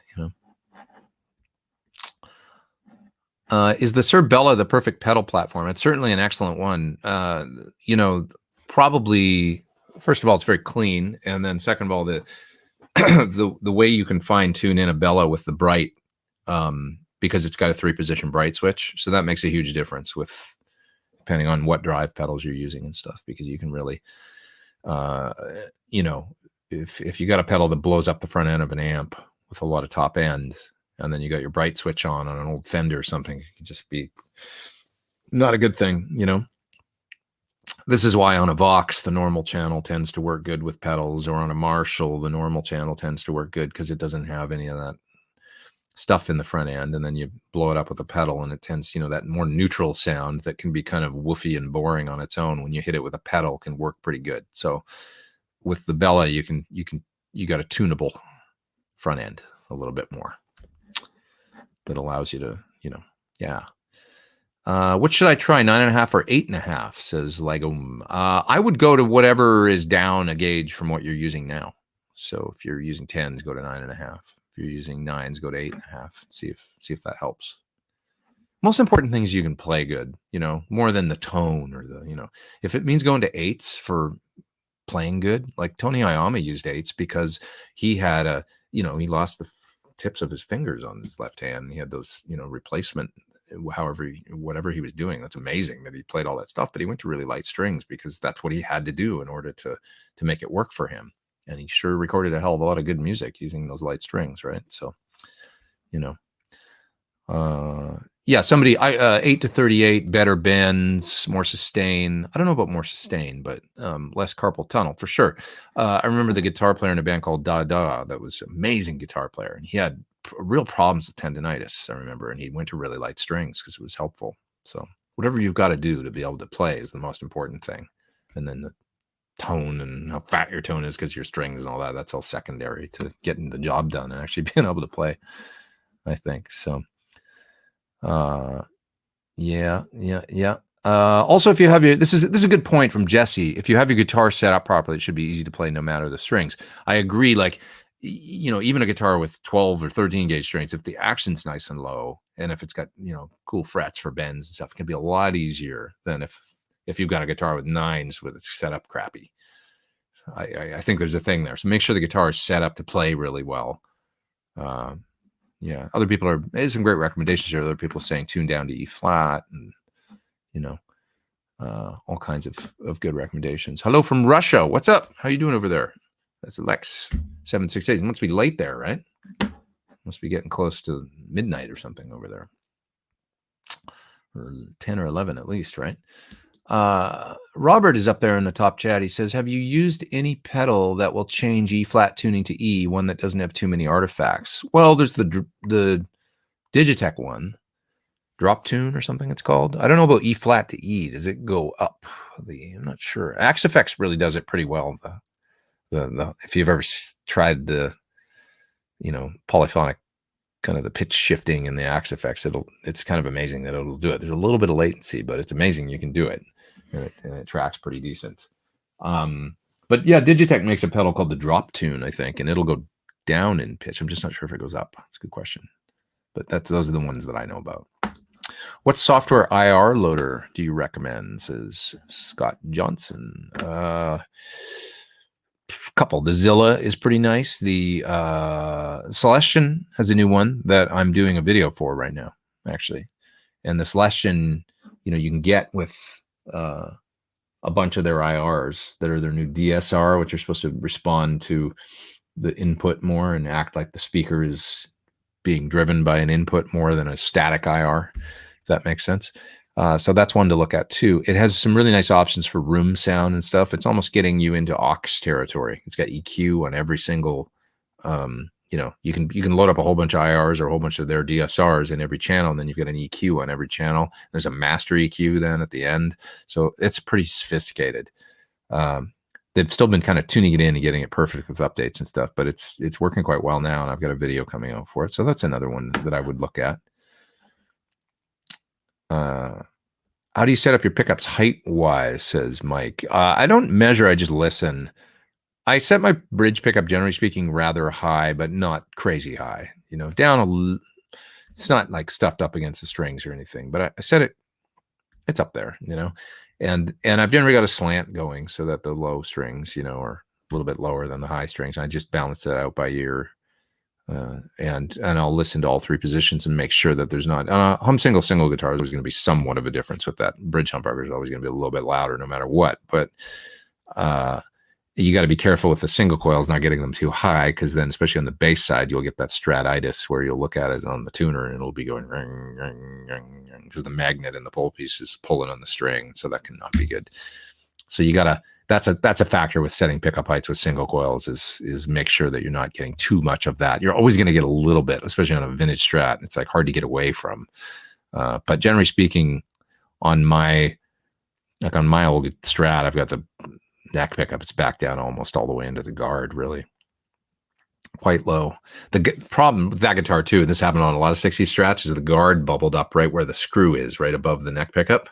And it bubbled up and broke. So that pushes the neck pickup up higher. So then I need to drop the pickup lower in the ring, or not the ring, in the pick guard as low as I can, kind of almost without the screw falling out of the bass side of the pickup. So where it's just holding on to the single coil, And then I set the middle and the bridge to kind of match. But it's a little bit of I don't want to put a different pick guard on the guitar because it's cool as shit. It's an old 60s pick guard. So it is what it is, I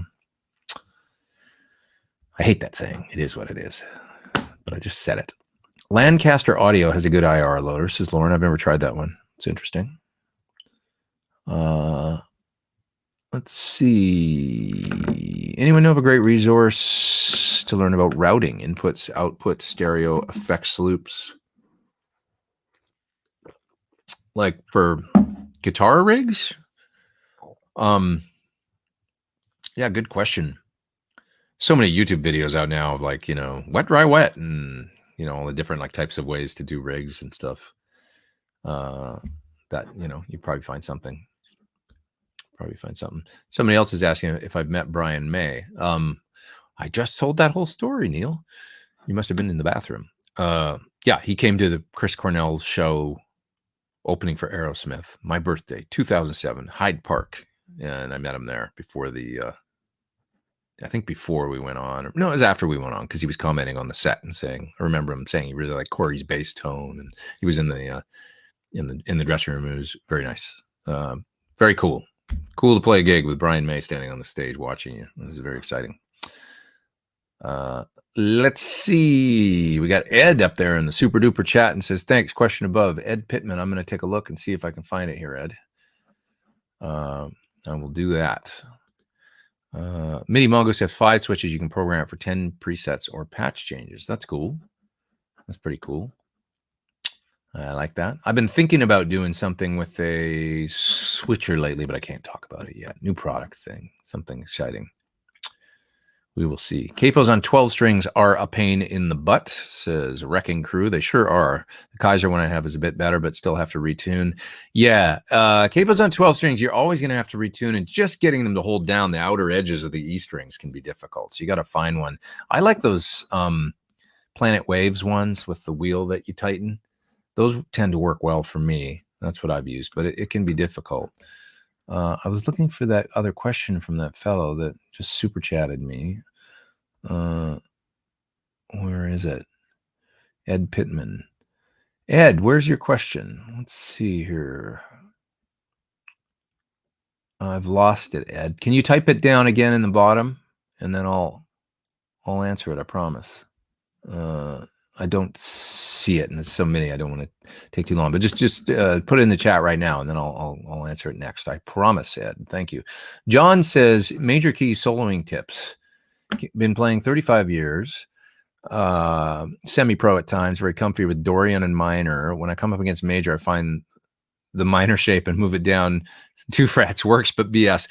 Well, the main thing is know where the chord tones are, So like doing the caged thing or something, knowing where the chord sounds are on the neck so that you can nail the tones and be in pretty much any position moving up the neck, knowing where those sweet major thirds are and stuff, and being able to kind of play the right thing and then play around it, I mean, for me, kind of the funnest major thing to do is probably Mixolydian, where it's more getting a little bit more with that flat 7, but it's a little more bluesy and straight major scale can be so sweet and sort of typical sounding. I don't know. It's kind of,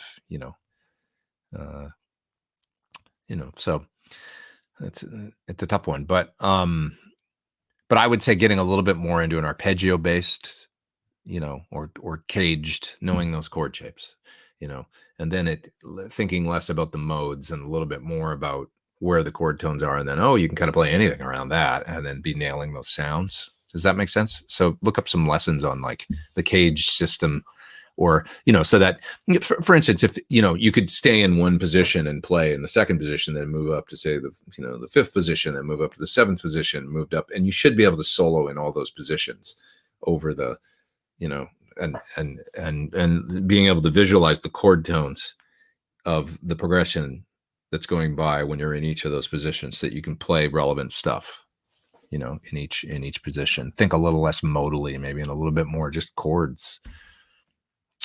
Do you think you'll have Brian Ray on as a guest one day?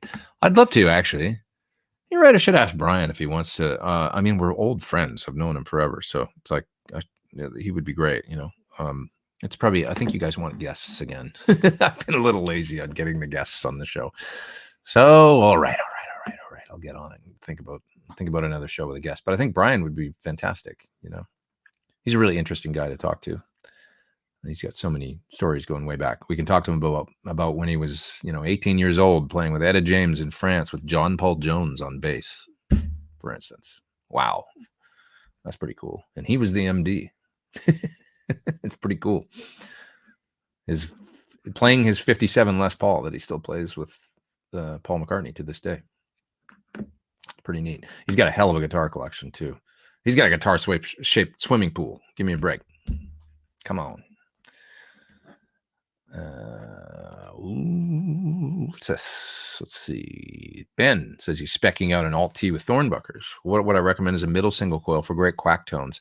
I really like the V63 these days. If you want it a bit more quacky, a bit less, like, if you're not so worried about the output, because you'll probably be doing mostly the position 2 and 4 thing, although it's maybe not going to balance as well, but it still probably sound pretty cool. I mean, the V70 is the lowest output. And then I think a V60 would probably be cool. The V60 LP will be a little bit more greasy mids. But I really like the, I wouldn't, look too much further than a V63. It's a nice sort of mid 60s Strat pickup that should balance well with the humbuckers and sound really good in that guitar, I would think. So probably, like I say, the thinnest sort of more quacky thing might be the 70, to be honest. So it just depends. I just don't know when you've got if the single coil is a little weaker, if that's a good thing or not. When you're, will that translate to, it might actually, because a tapped humbucker is pretty weak.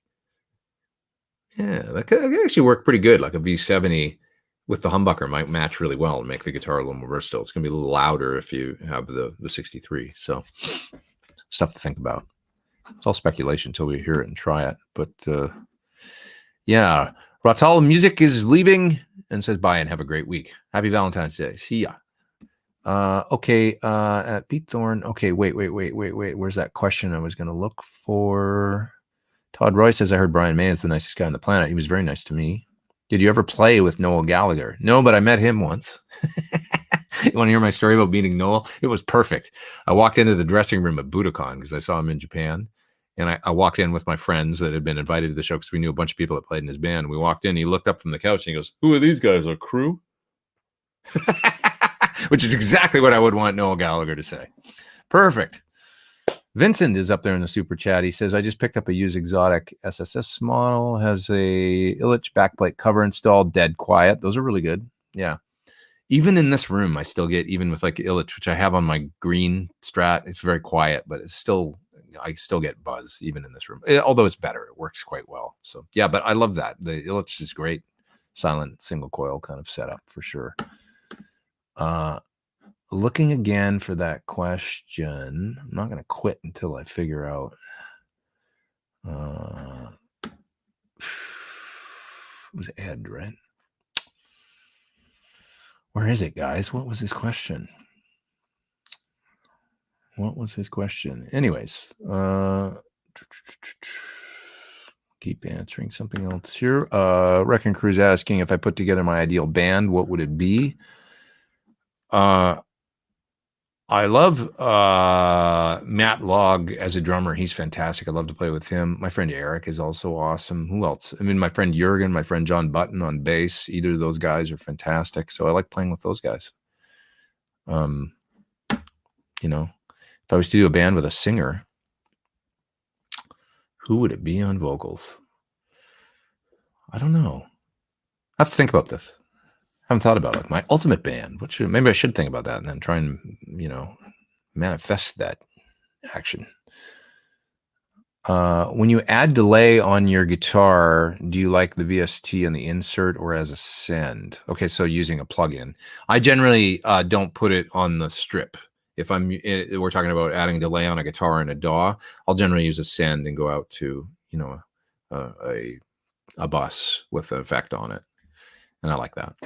Then I can put an EQ on, sometimes it's fun to like EQ delay or EQ or reverb. If I really want to make it resonate, and you can push up the mids on it, or you can, it's just cool to have it on a separate thing. Kind of the wet, dry, wet theory of, how to do it rather than putting it on the whole sound or whatever and then blending with the mix control. I'll just send out to it.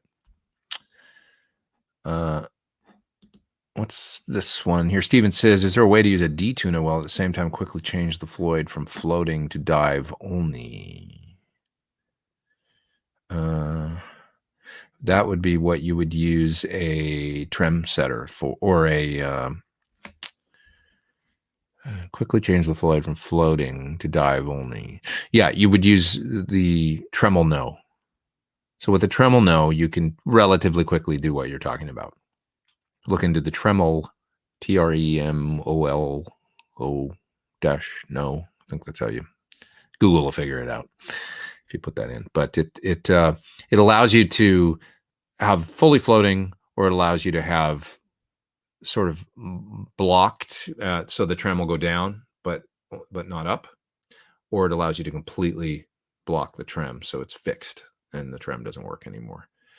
The funny thing is, when I tried it, I like the sound better when it was fully locked. I was like, oh, the whole guitar sounds a little better. And maybe I would feel that way on a fixed bridge guitar, a bit more, but you can never tell, because if your bridge is floating, there's no way to test it with, but something about like locking it, and the whole tone got a little more solid and stuff. And so I was like, oh, I always wanted to be like that, but sometimes I want to use a tremolo and then the tone's not quite as good. Oh, whatever. So this is why Ed used to just block it and only went down with the trim.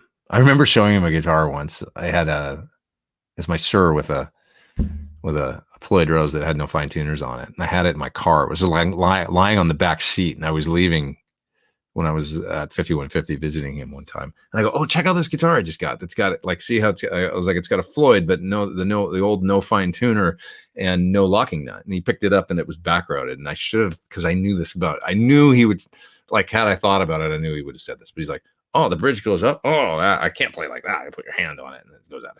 He hands the guitar back to me. I was thinking like, oh, dumb. He didn't like that. But, he liked what he liked, I think there was a thing with Ed where it was like, best, he was a type of, and it's, everybody's like, certain players are like this. Some people want to know about everything, and then other ones are like, they don't want to know. They just want to do what they do, and then they'll figure it out on their own in a way that, and he was that guy a little bit more, I think, where he like, wasn't like, hey, check this out. This is really cool. You should know about this. Like, probably not that, would best to avoid that sort of,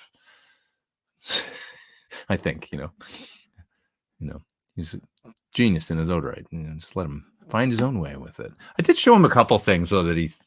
I remember I was so excited about the freak out pedal, which you guys know I love, and I remember sending him a video where I just literally hit the G string open or something, and I was holding the phone with my other hand and then hitting the freak out down on the floor, and you can hear it take off into feedback. And I'm showing him. He used to use a sustainer and all that sometimes, right? I remember sending that video, and he's going, what the hell's that thing? And I'm like, oh, it's great. And then the next thing, Matt Brock called me and was like, he wants one of those things. Where can I get one of those things? I hooked him up with the fella that I got it from Digitech. But anyways, So I guess there's certain things, I don't know. But anyways, it's Newbie is up there in the super duper chop chat. And he says, thanks for all you do for the community. Though you work with incredible brands, what is the one brand you'd like to collaborate with, but have not yet? Well, that's a really great question. I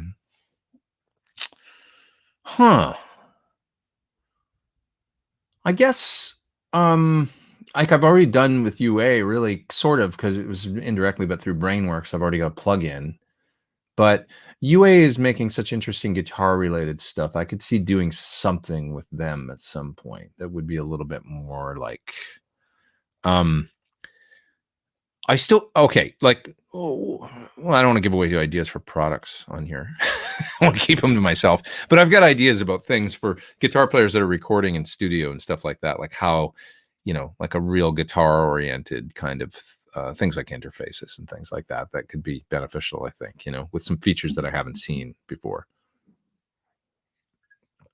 Other companies that I could see doing stuff with, I don't know. I mean, I love the idea of design. It's really fun for me thinking forward about like what are products that would be useful, that I would find useful, that I wish existed, guitar stuff. And yeah, so that'd be the one. I haven't collaborated with them directly. It was really with Brainworks, so I guess that still makes sense. Maybe UA, something directly. Once something. Robert Valdez is there in super chat. Sometimes you save me cash and sometimes you cost me cash. That's okay. The Unit 67, one of the best purchases I've made. Thanks again for your help. Thanks, man. I love that thing and I use it all the time. I really do. It's a great tone tweaker to have on your pedal board. You want a little more mids, you just bump up that Rangemaster style boost a little bit and turn up the, let's add some compression. See how that sounds. And it's a really great pedal for that, to kind of dial in, to tweak the sound. Almost time to go. I've been on for 2 hours, so I'll go another 5 minutes, 10 minutes, something like that, and then I'll split, and we'll all have a nice Valentine's Day, I hope. I still didn't see that one question that was Iron King's asking how I met Ed Van Halen. Well, it was a long time ago. I've told the story a little bit these days, but it was really it all started because of Chris Cornell and then indirectly through Dave Friedman. But it was sort of originally under the, the auspices of, we started working on a track for Chris. That was something that never came to fruition, but it started a friendship, that was really nice. The song got worked on a little bit. And so I don't want to tell the whole story now, but toward a little bit, I've told a little bit on here, about the kind of crazy first meeting I had with him and stuff, and how fun it was, and how, it was just like mind blowing for me. But that was really what it was working. I never would. I always thought, oh, I hope I meet that guy someday and get to shake his hand and just, and then I never thought the first time I'd be like driving up to the studio and popping in some music that I was working on, and he would listen to it and go, okay, I'm going to listen. Then you tell me what you want me to do, which is what he did. I couldn't believe it, had to hold it together. But that's what happened. And then, we collaborated a little bit on this thing for, a couple weeks, and then one thing led to another, and it just didn't end up getting finished, was all it was. Really, I'll put it on Chris. It was him who I was contacting saying, I need a scratch vocal on this, and no response, which happened with him sometimes. He was an artist and he would just disappear off into the ether, and then one thing led to another, and time went on, and we didn't get to finish the track because that's the way it was. But it was pretty. Just the fact that I got to do that, and that's the way it came about when we developed friendship, and then did some other things together, and the fact that there is a reel up at 5150 somewhere that has a track that has me playing acoustic guitar and Ed Van Halen playing electric guitar on it. It's pretty cool, I think. I'd love to hear it again someday. Oh boy, this life we lead. Reza is up there in the super chat, and he says, I ran into Brian May in London 20 years ago, and what struck me the most was he was wearing clogs. Isn't it those things where you're like, this isn't what I had imagined. Imagine you in the white flowing thing, probably some boots, but you got clogs. Okay. Anyways, What would you fit on a desert island tiny pedal board, like a pedal train nano size? I've always wanted to do a board of mini pedals, the little mini guys, and have like 5 of them. So it would probably be something along the lines of a Riot, which is great. Maybe a Shiba, because those are both terrific pedals. I could do an almost all Sur one at this point. I'll go the woodshed compressor into the Shiba, into the Riot. Maybe with my there's a little mini Univibe that was the company that Eddie Kramer was collaborating with, and they make a cool little delay and a cool little Univibe. So maybe those 2 on there too. And then is there a mini reverb? If there was a mini reverb, there'd be everything I would need right there. So it would be those pedals, I think. Matt is there in the super chat, and he says, have a set of your Thornbuckers en route. That's awesome. Thank you for getting them. And then I lost the chat. So now I'm going to find you down here in the bottom. Let me see. There it is. Do you have any Filtertron equipped guitars? Looking at a Telly with TV Jones. Those are great. TV Jones are kind of the go-to Filtertrons, I think. By the way, the Destroyer I have, the Ibanez Destroyer, the 76, it's got TV Jones humbuckers in it that are like the only pair of sort of normal size humbuckers I've ever seen from them. And that guitar sounds amazing. So his pickups are nice, I think, good stuff. Yeah.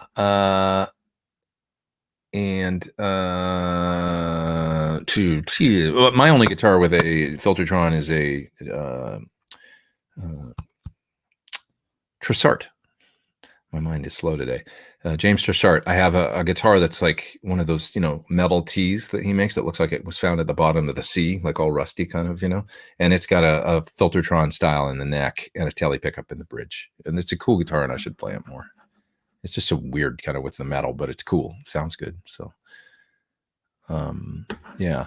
Ed says, do you know if Eddie would use anything outside of EVH branded guitars at home? Well, like on the track that I was mentioning earlier, he played the Ripley guitar, which was extra cool. He brought it out. He goes, I used this. And I'm like, holy shit, that's a guitar from Top Jimmy, and with the pan pots in it. And it was it was kind of like a wood Telly. So he handed it, to me. And I was like, like I know what you use this guitar on, but anyway, he used that for something that he played on that track where he was tapping harmonics, and he did it with 2 amps. It was really interesting what he came up with. It wasn't what you would think. It was like more like the tapping of at the beginning of Women in Love, because I remember he called me on the phone. He goes, I did this like part, you got to come up and listen to it. And it's like, I'm tapping like on Women in Love from Van Halen 2 and doing like with compression. And I was like, this is amazing. But he had 2 amps hooked up in stereo, and then he used the Ripley guitar with the pan pots. So to do it. True story. Crazy. Anyways, what else we got here? That one question that somebody had super chatted for me, and I never got to it, and it was Ed, I think. What's the fella's name? Anyways, Steven says we need more EVH stories like the freakout pedal. Do I have any more? I mean, this is a whole bunch of stories, when I just think of all the various, I don't know, times over the years. I'll save them for the next, then you'll come back next Sunday. I'll think of some more. Ben already asked you the Ed question. Said, yeah. Oh, so I already got to it, you mean? I hope I already got to it then. Yeah, you folks are saying I answered it. Okay, great. Excellent. Just want to make sure. I've gotten some angry kind of comments like occasionally where it's like, I asked my question 20 times and you didn't answer it. And it's never intentional. I do the best I can. Yeah. What else we got here? I should split pretty soon, but just take a couple more. Brian says, as a pro musician, what music streaming service do you think is more in favor of the artist? What service do you subscribe to? I use Apple. I'm not really a Spotify fan. I like Apple. As far as getting paid, it all sucks, to be honest. There's nothing that's good. So whatever. The way that most of us do it these days is I just made, by the way, I made Guitar Nerd available for Spotify. So I don't know when they'll activate it, but you're going to be able to listen to it on Spotify relatively soon here, because it's like, well, the jig's up. It is what it is. Like, it's time to just, that's how people are listening to music now. So for years I resisted that. And now it's like, no, I'm dumb if I do that. So, long story short, Tidal's supposed to sound great. I think it's like higher, the stream quality is better and all that. So for sound quality, but you go to CD Baby and you put out your music, they distribute it to all of the streaming services, right? And iTunes and stuff, so people can buy it, and Amazon MP3, people can buy it there and all that. But you just kind of enable it all, and then it goes out to all those services, and then you see once a month or whatever it is, once every couple months, whatever, you get your statement. And they pay you your money that they've collected from these services, and it'll be from Tidal and from Apple and from Spotify and from, you'll see whatever it is. And it's just kind of like it's best to just enable it all. I'm not sure, I wouldn't worry too much about it as far as like who's going to pay the most and stuff to the artist, although that's very nice of you. And I do appreciate that. I would say, I'm an Apple subscriber, and I know Tidal sounds better, and a lot of people, subscribe to Tidal. So either of those, I would say, is probably pretty good. Somebody's up there in the super chat. It's Peter Evans, and he says, "Super chat, looking forward to the next live local gig." Man, I hope so. Sometime relatively soon. Sometime really soon. Ty Tabor said if he added up all his digital streaming royalties, he'd be lucky to buy a meal. That's Jim Ford. Yeah, that's about accurate, I would say there, Jim. There's Peter's. Thanks, Peter, for doing the super chat. I really appreciate it. This is the kind of you folks directly supporting artists is actually like, to be honest, it's far more lucrative for artists these days than the streaming thing, and trying to whatever kind of streams I would get, because you hear about these people, like I think Peter Frampton, put up a one of his royalty statements or something, and this is Peter Frampton, right? And so he's, you're talking about streaming, show me the way and stuff, and all these, and it was like, for a certain number of streams, it was like $3,000 or something that he got, which is like, you can imagine how paltry the streaming royalties are for an instrumental guitar artist, or it's just not even ever going to make a dent. I mean, the big pop stars, that's not how we're doing it now, So that's why I do pedal videos, and why I do, tours, and why I do, I mean, essentially the thing is, like, music was always, it's an art form, but if you're releasing it, then you're putting it out, and it's a product that a consumer consumes. And if you're trying to produce something that people aren't paying for anymore, or that there's you could still sell off of, a website and sell CDs and sell, your total indie style and stuff. But the big machine has moved towards a thing that isn't profitable anymore for selling music. It's just not. So what I'm getting at is, like, this is why I do pedal videos and stuff. These companies are making things that you're not going to sell as many pedals as you would have of singles or whatever, but this thing costs money. And people say it's a physical thing that people still have to pay for. So when music went digital, if this went digital, I guess you can get digital noise gates, but not that you can put on a pedal board. If it was something that turned into something that was 99 cents or free, available online, well, now there's no more money in that. So it's not possible to really. I'm just saying, the way the whole entire industry has gone, including the labels and everything, is more towards, well, we need to figure out different ways to generate income now. So that's why you see with labels 365 deals and things like that, where they get involved in now merchandise and stuff that they wouldn't have before. In other words, like, artists used to, they'd sell their merch and they'd retain all that income. Now labels are like getting in on that, and they share in the royalties from all that stuff, because they're not making proper money either, I guess, for whatever. I don't know. I mean, it's like, it's all just you need to get creative. And this is why I enjoy the online guitar community so much, because you're looking at a group of smart, innovative business people, really, when you're talking about folks like, Rabia and, all the different folks online. They're all, having a, halfway decent career, that they've made for themselves, doing things in a different way that people enjoy, hopefully, and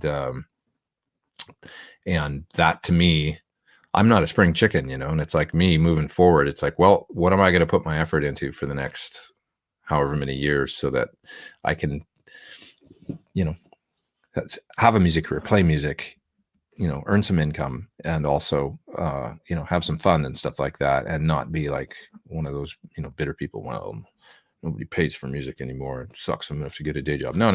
There's ways to still do it. You just have to.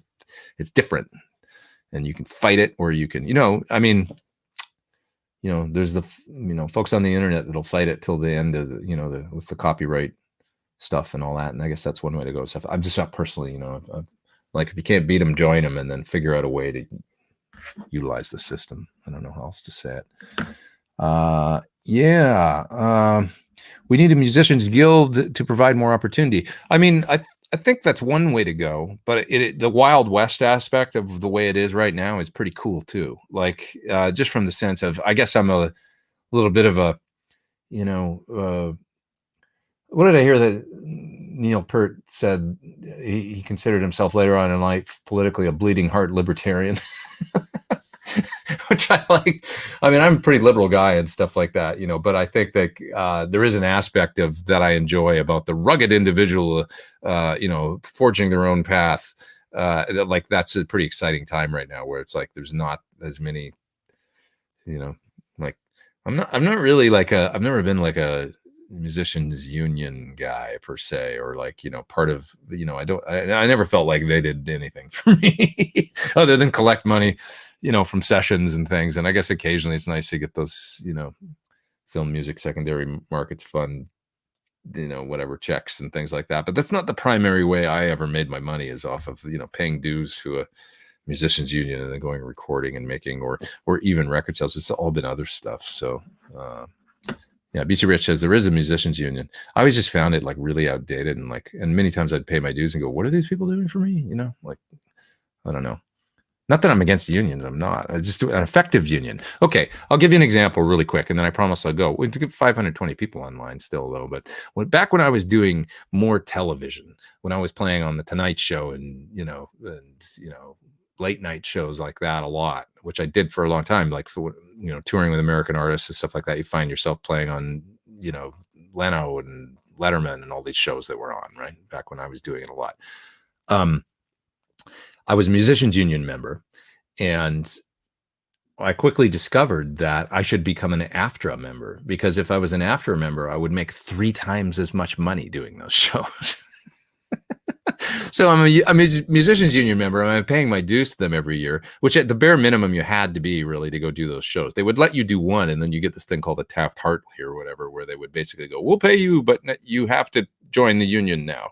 So then you'd join the union, and it was not inexpensive every year. I mean, it wasn't crazy, but if you weren't doing a ton of sessions and recording and stuff, I didn't see a lot of benefit in it. But anyway, you'd go do the show and you'd make your, whatever your scale, you know, be $300 or $350 or something like that to do one of those shows. Well, if you sang at all, even so much as one word on the show, then you could go AFTRA as far as your union, which was the television, you know, union, as opposed to the musicians union.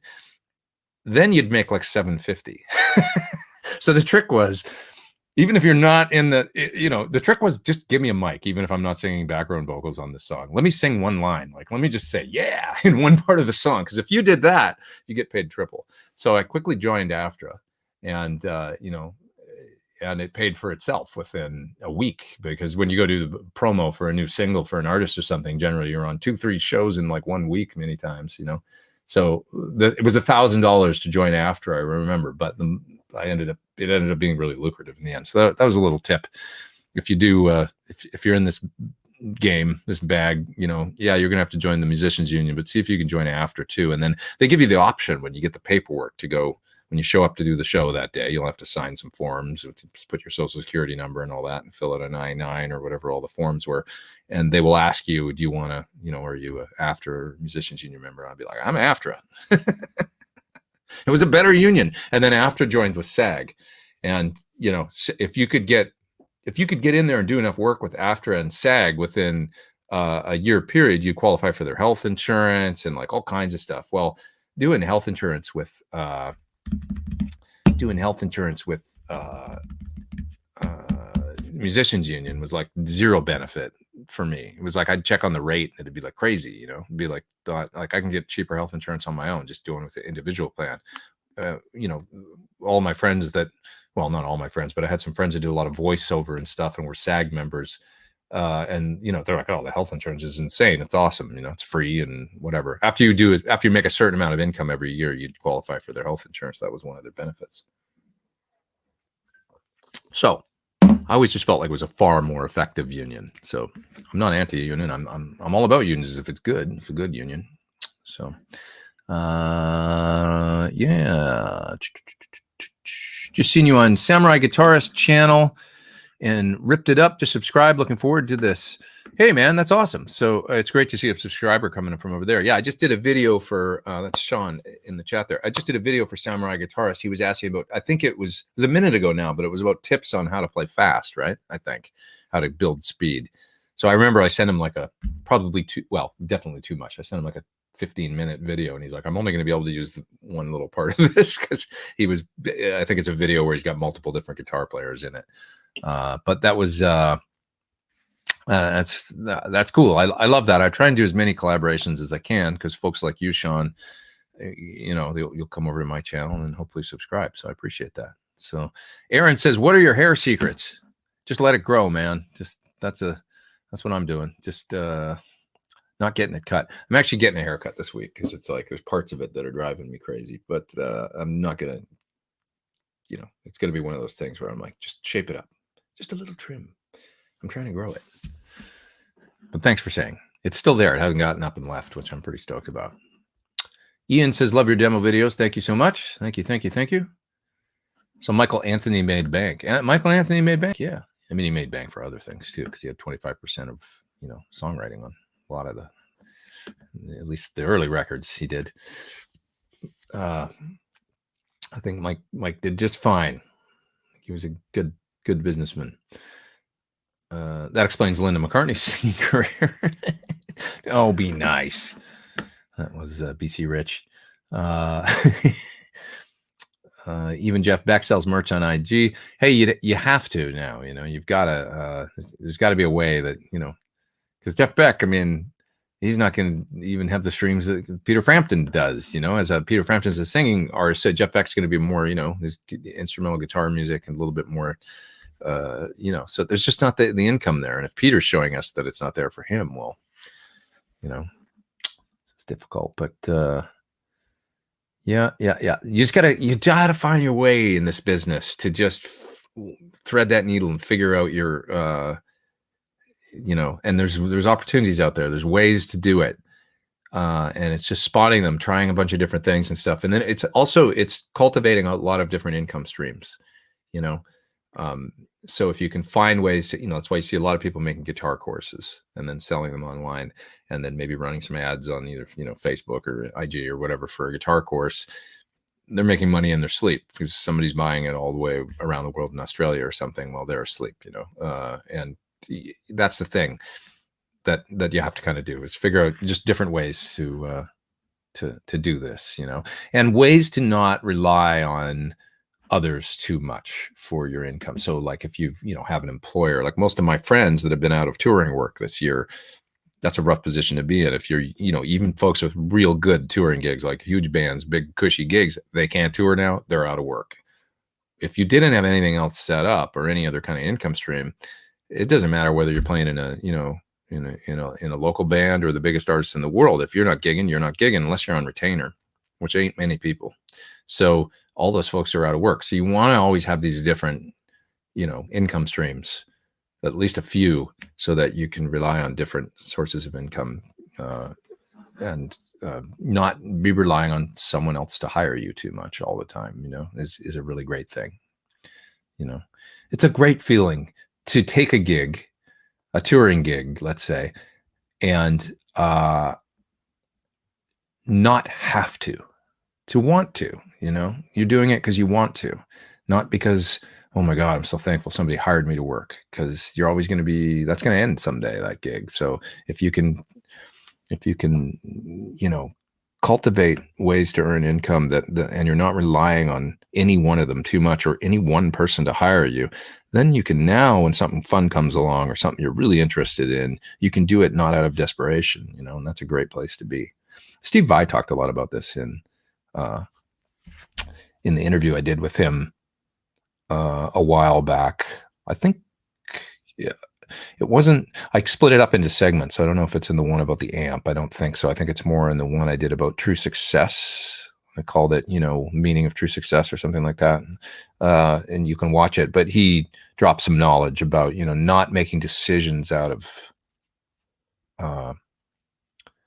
feeling pressure or feeling like I have to do this, like anytime you do that, you might not make a good decision if you know what I'm saying. So it's some good knowledge in there, but a lot of it is a lot of what he says is, definitely mirrors my experiences over the years. And Ian Nunez is saying a lot of questions to answer, can't answer anyone. Who did I miss? What's the question that I missed? And somebody's mad about it. Or was that just you were commenting on when I said that I miss them sometimes? I'm paranoid about missing questions now too much. Yeah. How many songs has Neil Young written? I don't know. That's a lot of songs. He seems like a pretty prolific guy, right? Definitely. Yeah. Okay, heading to the bottom of the chat. And I should split soon. I keep saying that. Pete Thorn, has Melissa Etheridge or Don Henley ever contacted you to rejoin their bands? Don, I filled in with Don like not that long ago. Wasn't really to rejoin, but he got me to do a gig because, he's got another guitar player that after I couldn't play with him anymore in 2015 because I was over in Japan all year. So then he had to get somebody because he started doing a tour. And he got a guy that was a local dude out of Dallas. And so he started playing with him around 2015. I think he's been doing it ever since. But then Don called me. It wasn't that long ago. I mean, maybe it's 2 years ago now. But Stuart Smith couldn't make the gig, so he had me and this other fellow from Dallas do the show, and that was a lot of fun. It was great to come back, and it felt like I'd never left. Really, I mean, got in there and we did the show, and went well, and there was no rehearsal. I remember going to do sound check. It was a thing in Vegas, just 7 or 8 songs. It was a very short set, but it was great to see everybody again and do it. So that was cool. I hope that happens again. I think mainly Don's focus is really going to be Eagles moving forward. I think Don's 75 now. So, he's like, I think he wants to go big. And, the Eagles was, coming back and doing it with Vince Gill and with Glenn's son and whatnot. I think there was probably some, I don't want to say trepidation, just some, is this going to work? Is this going to be something that people are, and sure enough, it's like they're selling more tickets than they ever have kind of thing. It was very successful. So I think for him, that was probably a nice surprise out of a tragic thing with Glenn dying so young, really was, I think he was only 69 or something, wasn't he? Something like that. But, to know that people would still go see the Eagles was, I think, and so, now you can go do that. So I think that's, not to say he's not going to do a lot of solo stuff, but definitely it seemed like the Eagles became the focus once he realized that was a viable thing. And so I don't know how much more done there will be for hiring for someone like me is what I'm getting at, Melissa doesn't tour with another guitar player now. So Melissa likes playing a lot of electric guitar and solos and stuff like that. And towards the end of my tenure, she was moving in that direction where she wanted to play more solos and get an electric rig together and stuff. So now I think for the last couple of years, a few years at least, of her touring, so there's been no other guitar player. It's been her, and then she has a keyboard player. So it's guitar, keys, bass, drums, and that's how she tours. So I'd love to play with her again. I miss her, And, we've had a couple exchanges over the years and stuff like that. And it's always been nothing but friendly. But, these are the situations. This is what I'm saying, actually, with regards to employment and, insulating yourself from nothing wrong with Melissa, of course, wanting to play more guitar and being like, you know what, I want to be the only guitar player in the band, but then you're out of work. That's what happens. So it's like, you don't want to rely too much because those are the kinds of things that can happen. And then you're like, well, no, I don't have a job. And then you're out looking for the next gig. So if there's a way that you can make it that when these gigs come along, every gig ends. They always do, unless you're, I don't know, who's the guitar player that plays in Elton John's band that's been there since the 70s. There's some where it seems like they're, so consistent. But sideman gigs, generally speaking, they don't last longer than, generally speaking, like a touring cycle. Like most of them will last a touring cycle. Some of them will last longer. With Cornell, I was around for 2 touring cycles, 2 different records, and then he started doing Soundgarden again and wanted to go do solo acoustic tours. So there's, and that we always talked about doing it again, doing things later, but that never came to fruition completely, So, these are the things that happen. So, just, it's a difficult, the touring sideman thing, it's a great thing. It's an awesome thing, but it's good to cultivate other things too. I think Dennis is up there in the top chat, super chat, and he says, I love the EVH Wolfgang, by far the most ergonomic guitar for smaller players, but I want pickups that are more bluesy. How do you think the Thornbuckers will work in this guitar? That'll be great, man. Yeah, 2 Thornbuckers in a Wolfgang probably be really cool, I would think. That's, go for it. Tell me, report back. I bet it looks cool too with the the closed humbuckers in a Wolfgang probably look cool. Well, maybe you want to get just open coil, but anyway, you could even do zebra, and then it'll probably look. Don't they have zebra, I think, from the factory? Is that right? What's mine got? I remember it. I can't. Yeah, it's zebra, right? Most of them. So, well, I guess some of the black guitars will have all black pickups, right? Stuff. Friedman just got one of those sassafras ones. You see those? The sassafras EVH guitars. It's really nice. It's very resonant. It's got kind of almost like an ash, but not like hard ash, more like has a real springy kind of sound to it. It sounds great. It's a really nice guitar, actually. Travis says that the Stuart Smith's amazing. Yes, he really is an amazing guitar player. And very, very, he works really hard at it too. I mean, I never saw him without a guitar in his hands. He was always playing backstage, just constantly warming up and stuff, and constantly on his game, like way more than me. I feel guilty about, Charles says, what about doing your solo stuff on tour? Someday, one of these days, I should do it. I should. We'll see. Something. I've often thought about, I guess it's kind of like the way Mateus did it for a while with Sir, like the where he'd go do his kind of clinic tours, but he had a guitar and a bass player, or a drummer and a bass player, excuse me. I'd love to go to Japan or something and do a tour, or maybe Europe and do a tour with musicians that were based there, and maybe do it in conjunction with Sir or something, and make it part clinic, part gig, something along those lines, with local musicians, because I know players in Japan now and stuff, and it would make it easier, and I think we could do it and make it make sense. Justin's up there in the super chat. He says, looking to get away from the Helix for my church gig, as I only use one preset. Can I run time-based effects after a load box with a Plexi style amp? Yes, you can run your Plexi right into the, say, Sir reactive load and go line out straight into the Helix and use the Helix for your effects, and then go and then you can still have presets if you want, change your delays or reverbs or whatever's post amp if you want to, or fade it in on the expression pedal. You can do all that stuff with the Helix. Helix pairs really well with an amp and a load box, I think. By the way, the song Dirty Town off of my last record, the guitar tone is using the Helix with the PT100 in 4-cable method, and I'm hosting the IR actually in the Helix. I think I used a regular Sir reactive load. I don't think the new one was out then, and I did the whole 4-cable. So I didn't use the effect loop in the amp. I went into the Helix and came out into the front end of the amp, then out of the speaker, out of the amp, into the load box out into the Helix's return, and then split stereo out with an IR. And that's how I recorded that song, because I did it kind of in conjunction with line 6, showing how you could do that.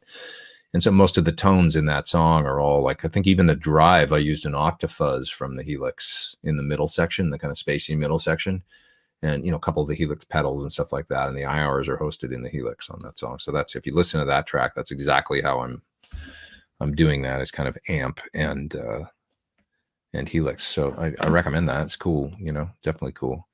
If you do that, you don't need if you use your Helix in a head like that,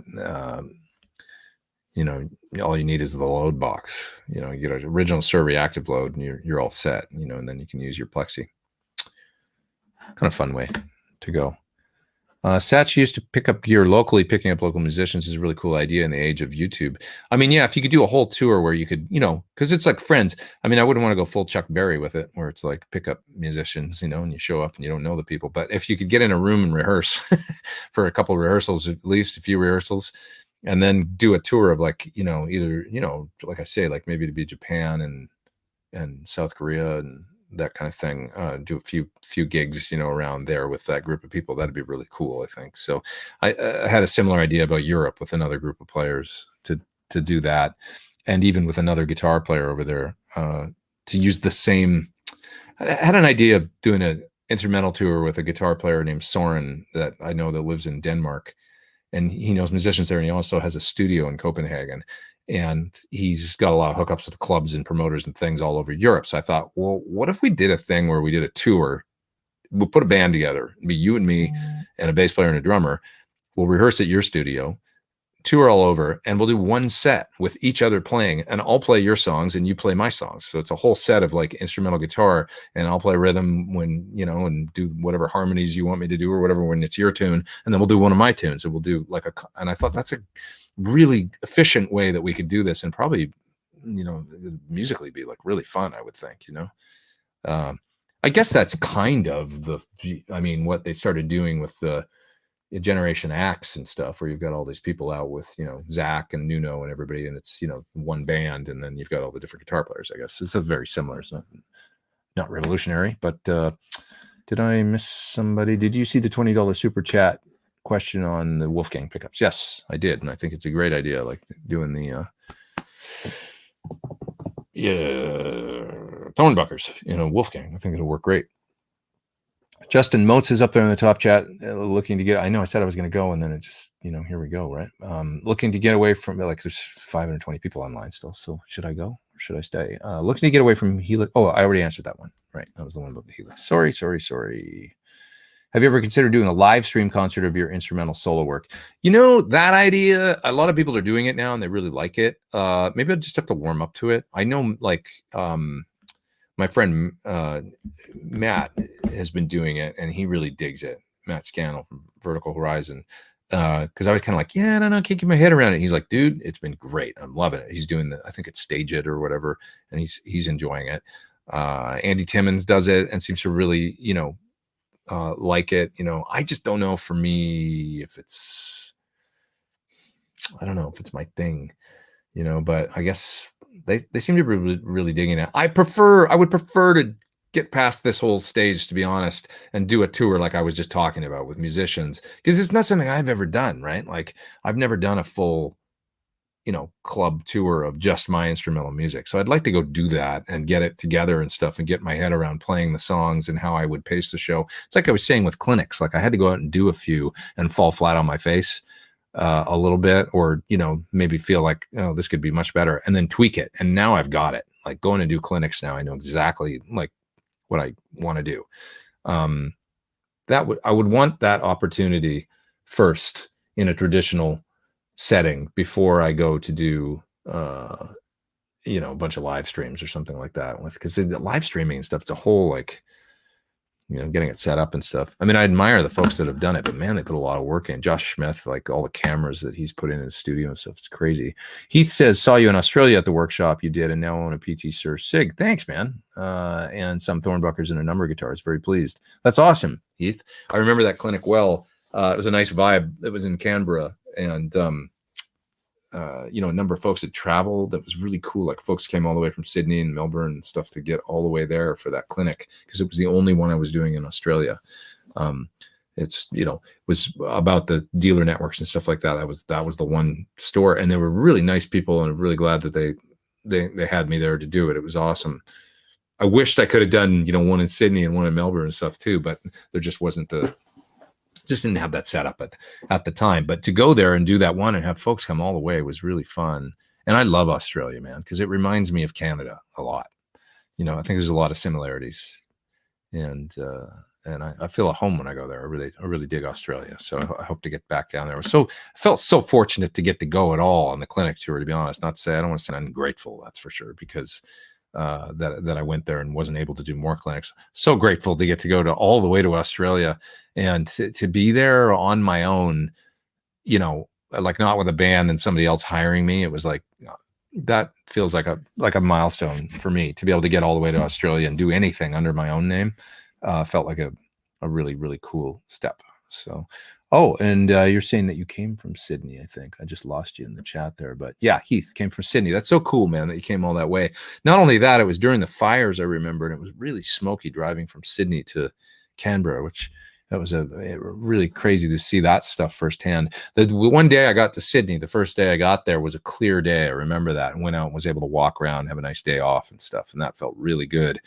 And then the next day was the fires got bad against whatever direction the smoke was going and stuff. And it's tough down there during that for you guys. I'm sorry about you have to deal with all that. I remember leaving the day I flew home from Australia, and it was quite intense that day. You know, the smoke, just whatever ways the winds were going. You could do a live stream clinic, keeps you from getting rusty, says Carrie. That's true, man. Sometimes I need to get my butt kicked. No doubt about it. Dave Grohl was completely against doing a live stream show, but now loves it after giving it a go. That's cool. You know, I bet that's what would happen. It seems, you know, it's human nature. I think it just probably seems daunting at first. And like, this isn't really what I'm about to, like, playing without an audience. Like, Dave is used to getting in front of a massive crowd feeding off of it. So it would be, you know, he's probably thinking like, oh, this is going to be just like doing like a television show with a studio audience, or not even that level of the energy, which is kind of where I'm coming from. Like, feeding off an energy of a crowd is kind of, you know, so. Guitard says there won't be any large scale tours for another year. Yeah, I mean, we'll see. You know, I would say that you're probably right, but it's such a fluid situation that I don't think that we can necessarily say that, you know. I mean, probably, but like, what's going on down in New Zealand and Australia right now? I was saying to somebody yesterday, like, if I was a band, I would be looking into how to do a New Zealand Australia tour right now, because I know they're playing gigs in New Zealand. I don't know about Australia full on, but I know there's gigs going on in New Zealand. So like, do you go and quarantine, and while you're doing that, you rehearse or something or whatever? Like, do you figure out a way that you could get to a place like that and just play every damn place you could possibly play in Australia, which is a lot. It's a big country. You know, you can do at least, like, you could book 10 gigs there for sure. You know, pretty good size, you know, whether it's, you know, Perth, Adelaide, Sydney, Melbourne, Canberra, Brisbane, you know, maybe 2 shows in one town or something like that. You do it all and come back and do another one in Sydney at the end. I don't know, something. And then in New Zealand, you know, if you could go there, I'm just spitballing, but I don't know, you could go there and obviously do Christchurch and Auckland and at least a few shows over there too. So if there was a way that you could do it and it economically made sense, or even if you broke even just to get out and play for your soul, you know, I don't know. You know, these are the kinds of things I think. See, you're like, there's not going to be any gigs for a year. And this is the way that I think. I think maybe, but how could there be? Right. And this is my mindset about work. There's a little insight into how I think about things. Like, and, you know, you can say that, but you can also turn it around and go, what can I do during this time to make it, which is part of, you know, the live stream thing, stage it and things like that people are doing. For me, it's been other things that I've been doing, you know, in this time that's working out quite well, you know. So there's always a way. You just have to, there's always a way, man. There's always a way. I'm a very positive guy. When I first got to, okay, little aside, and then I'll get out of here and leave you guys alone. When I first got to LA and I was in music school, I got a gig coming right out of school with Peter Cetera and Shaka Khan doing a television show, the Arsenio Hall show. That's how old I am. Peter Cetera and Shaka Khan, that's pretty big artist. I was 19, no, I was 20, I think. So that's like a big deal, you know, and it was through a friend and I was referred, and And I didn't have a work visa. And I hadn't even thought about work visas at that point. As a matter of fact, I knew very little about, like, okay, I'm Canadian. What do I have to do now? I've only got a student visa to go to school in LA.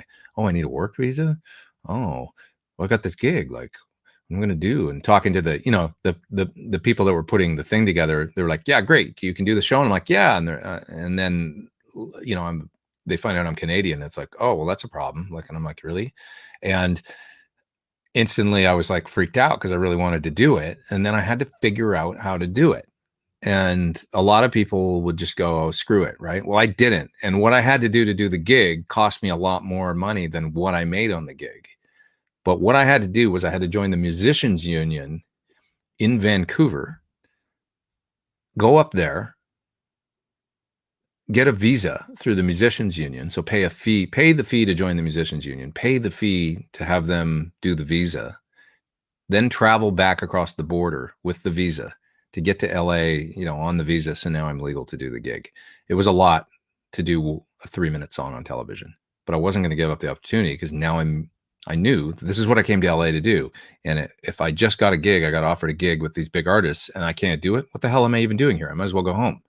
So I thought, I'm going to figure it out. I'm going to do the damn show. And I figured it out and I did the show. You got to figure out how to do shit, So yeah, I know there's not any tours happening anywhere, but where are they happening? They're happening in New Zealand because I've seen photos of the gigs. So I've said to a lot of people, figure out how to get down there, get your band down there, whatever it costs, get down there, make a DVD out of it, do something like, but like make it a thing, like, I don't know. And then see if you can go to Australia too, if there's a way, because isn't there a travel bubble there? I think maybe, I don't know. But these are the kinds of things you got to figure out a way to make stuff work in your career. Don't just naysay it because that's the easiest thing to do. And yeah, never give up, says George. It's true until you do, until you're tired and you're like, you know what, I'm tired of this shit. I don't want to work so hard anymore. Chris says that is inspirational, but I'm not kidding. That's what I had to do. I didn't have any money. I had to figure out how to get to Vancouver, join the union, do the paperwork, have them work out the visa for me in an expedited way, because the gig was only in like 3 weeks away or something like that. And they did it. And I got the visa. And luckily the company wasn't like, okay, like they were nice. The man, like Peter's, I think it was Peter Sterra's management or something, worked with me. They're like, oh God, like this guy's got issues. But they're like, okay, if you can I'm like, I think I have it figured out. And they're like, okay. They didn't go, no, we'll just get someone else. They were actually cool about it.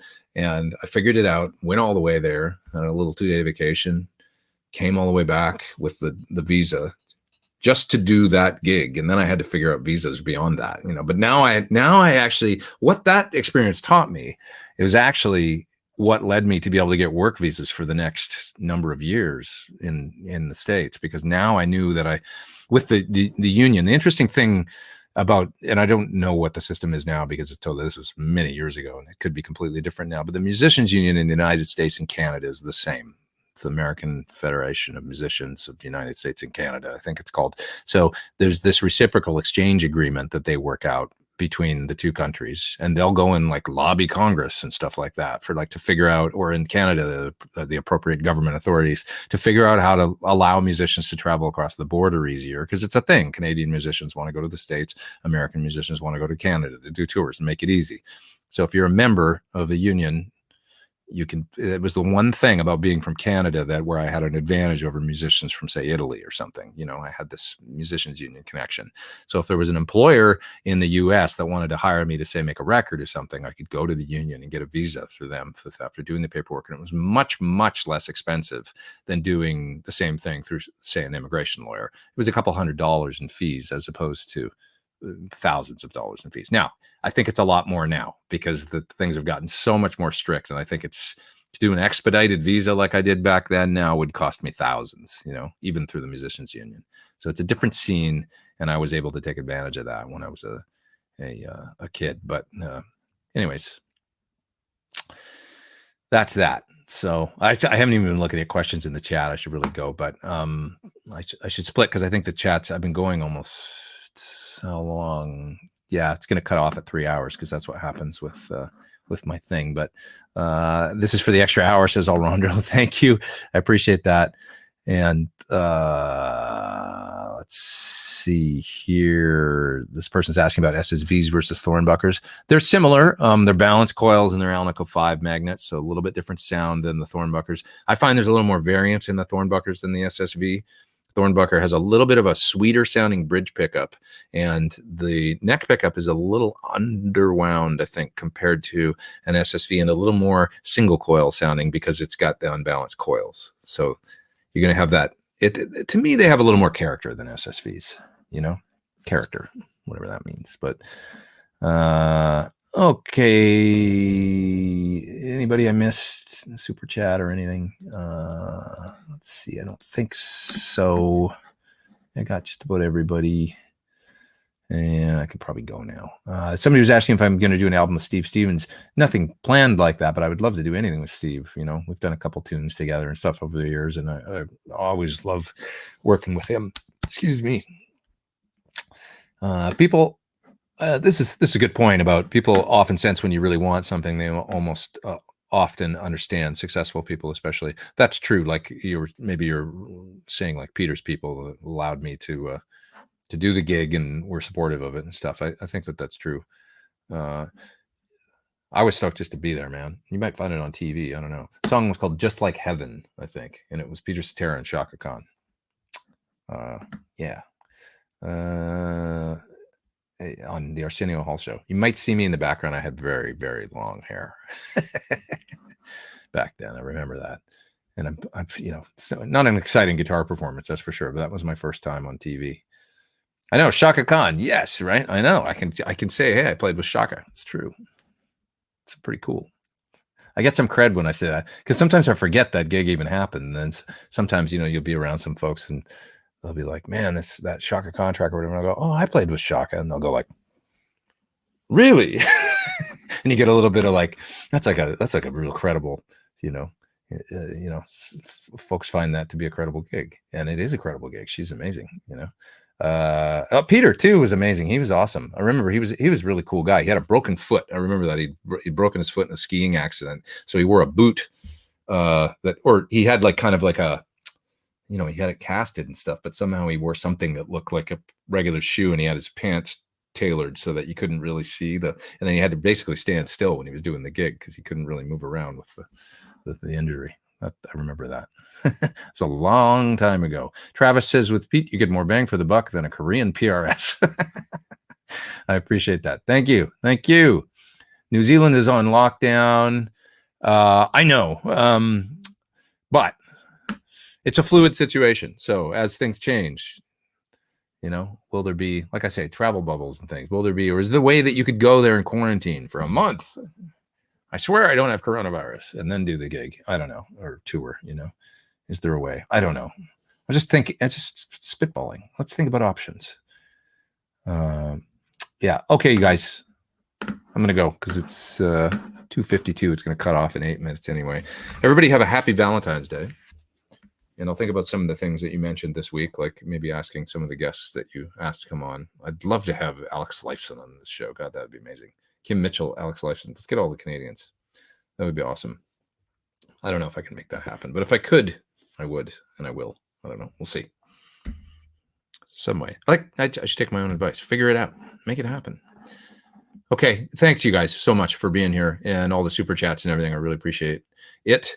I'm working on a video today with the Quad Cortex, making a capture of my old Marshall and a pedal in front, and you know, making a cool, like kind of like, you know, I'm calling it Badass JMP or something. The preset, making a cool preset with a pedal in front so I can boost it for lead, dialing in a delay for lead sound and stuff, and then I'm going to record a quick little track with it or something and put it up and show people the results. Like here's from the, you know, start of making the preset, actually doing the capture, putting it in there, capturing the pedal, put it in there, delay, a little bit of reverb, whatever. Here's what I ended up with. Boom. So that people can hear that. And then more coming this week. Yeah, lots of videos coming. Okay, guys. See you soon. Over and out.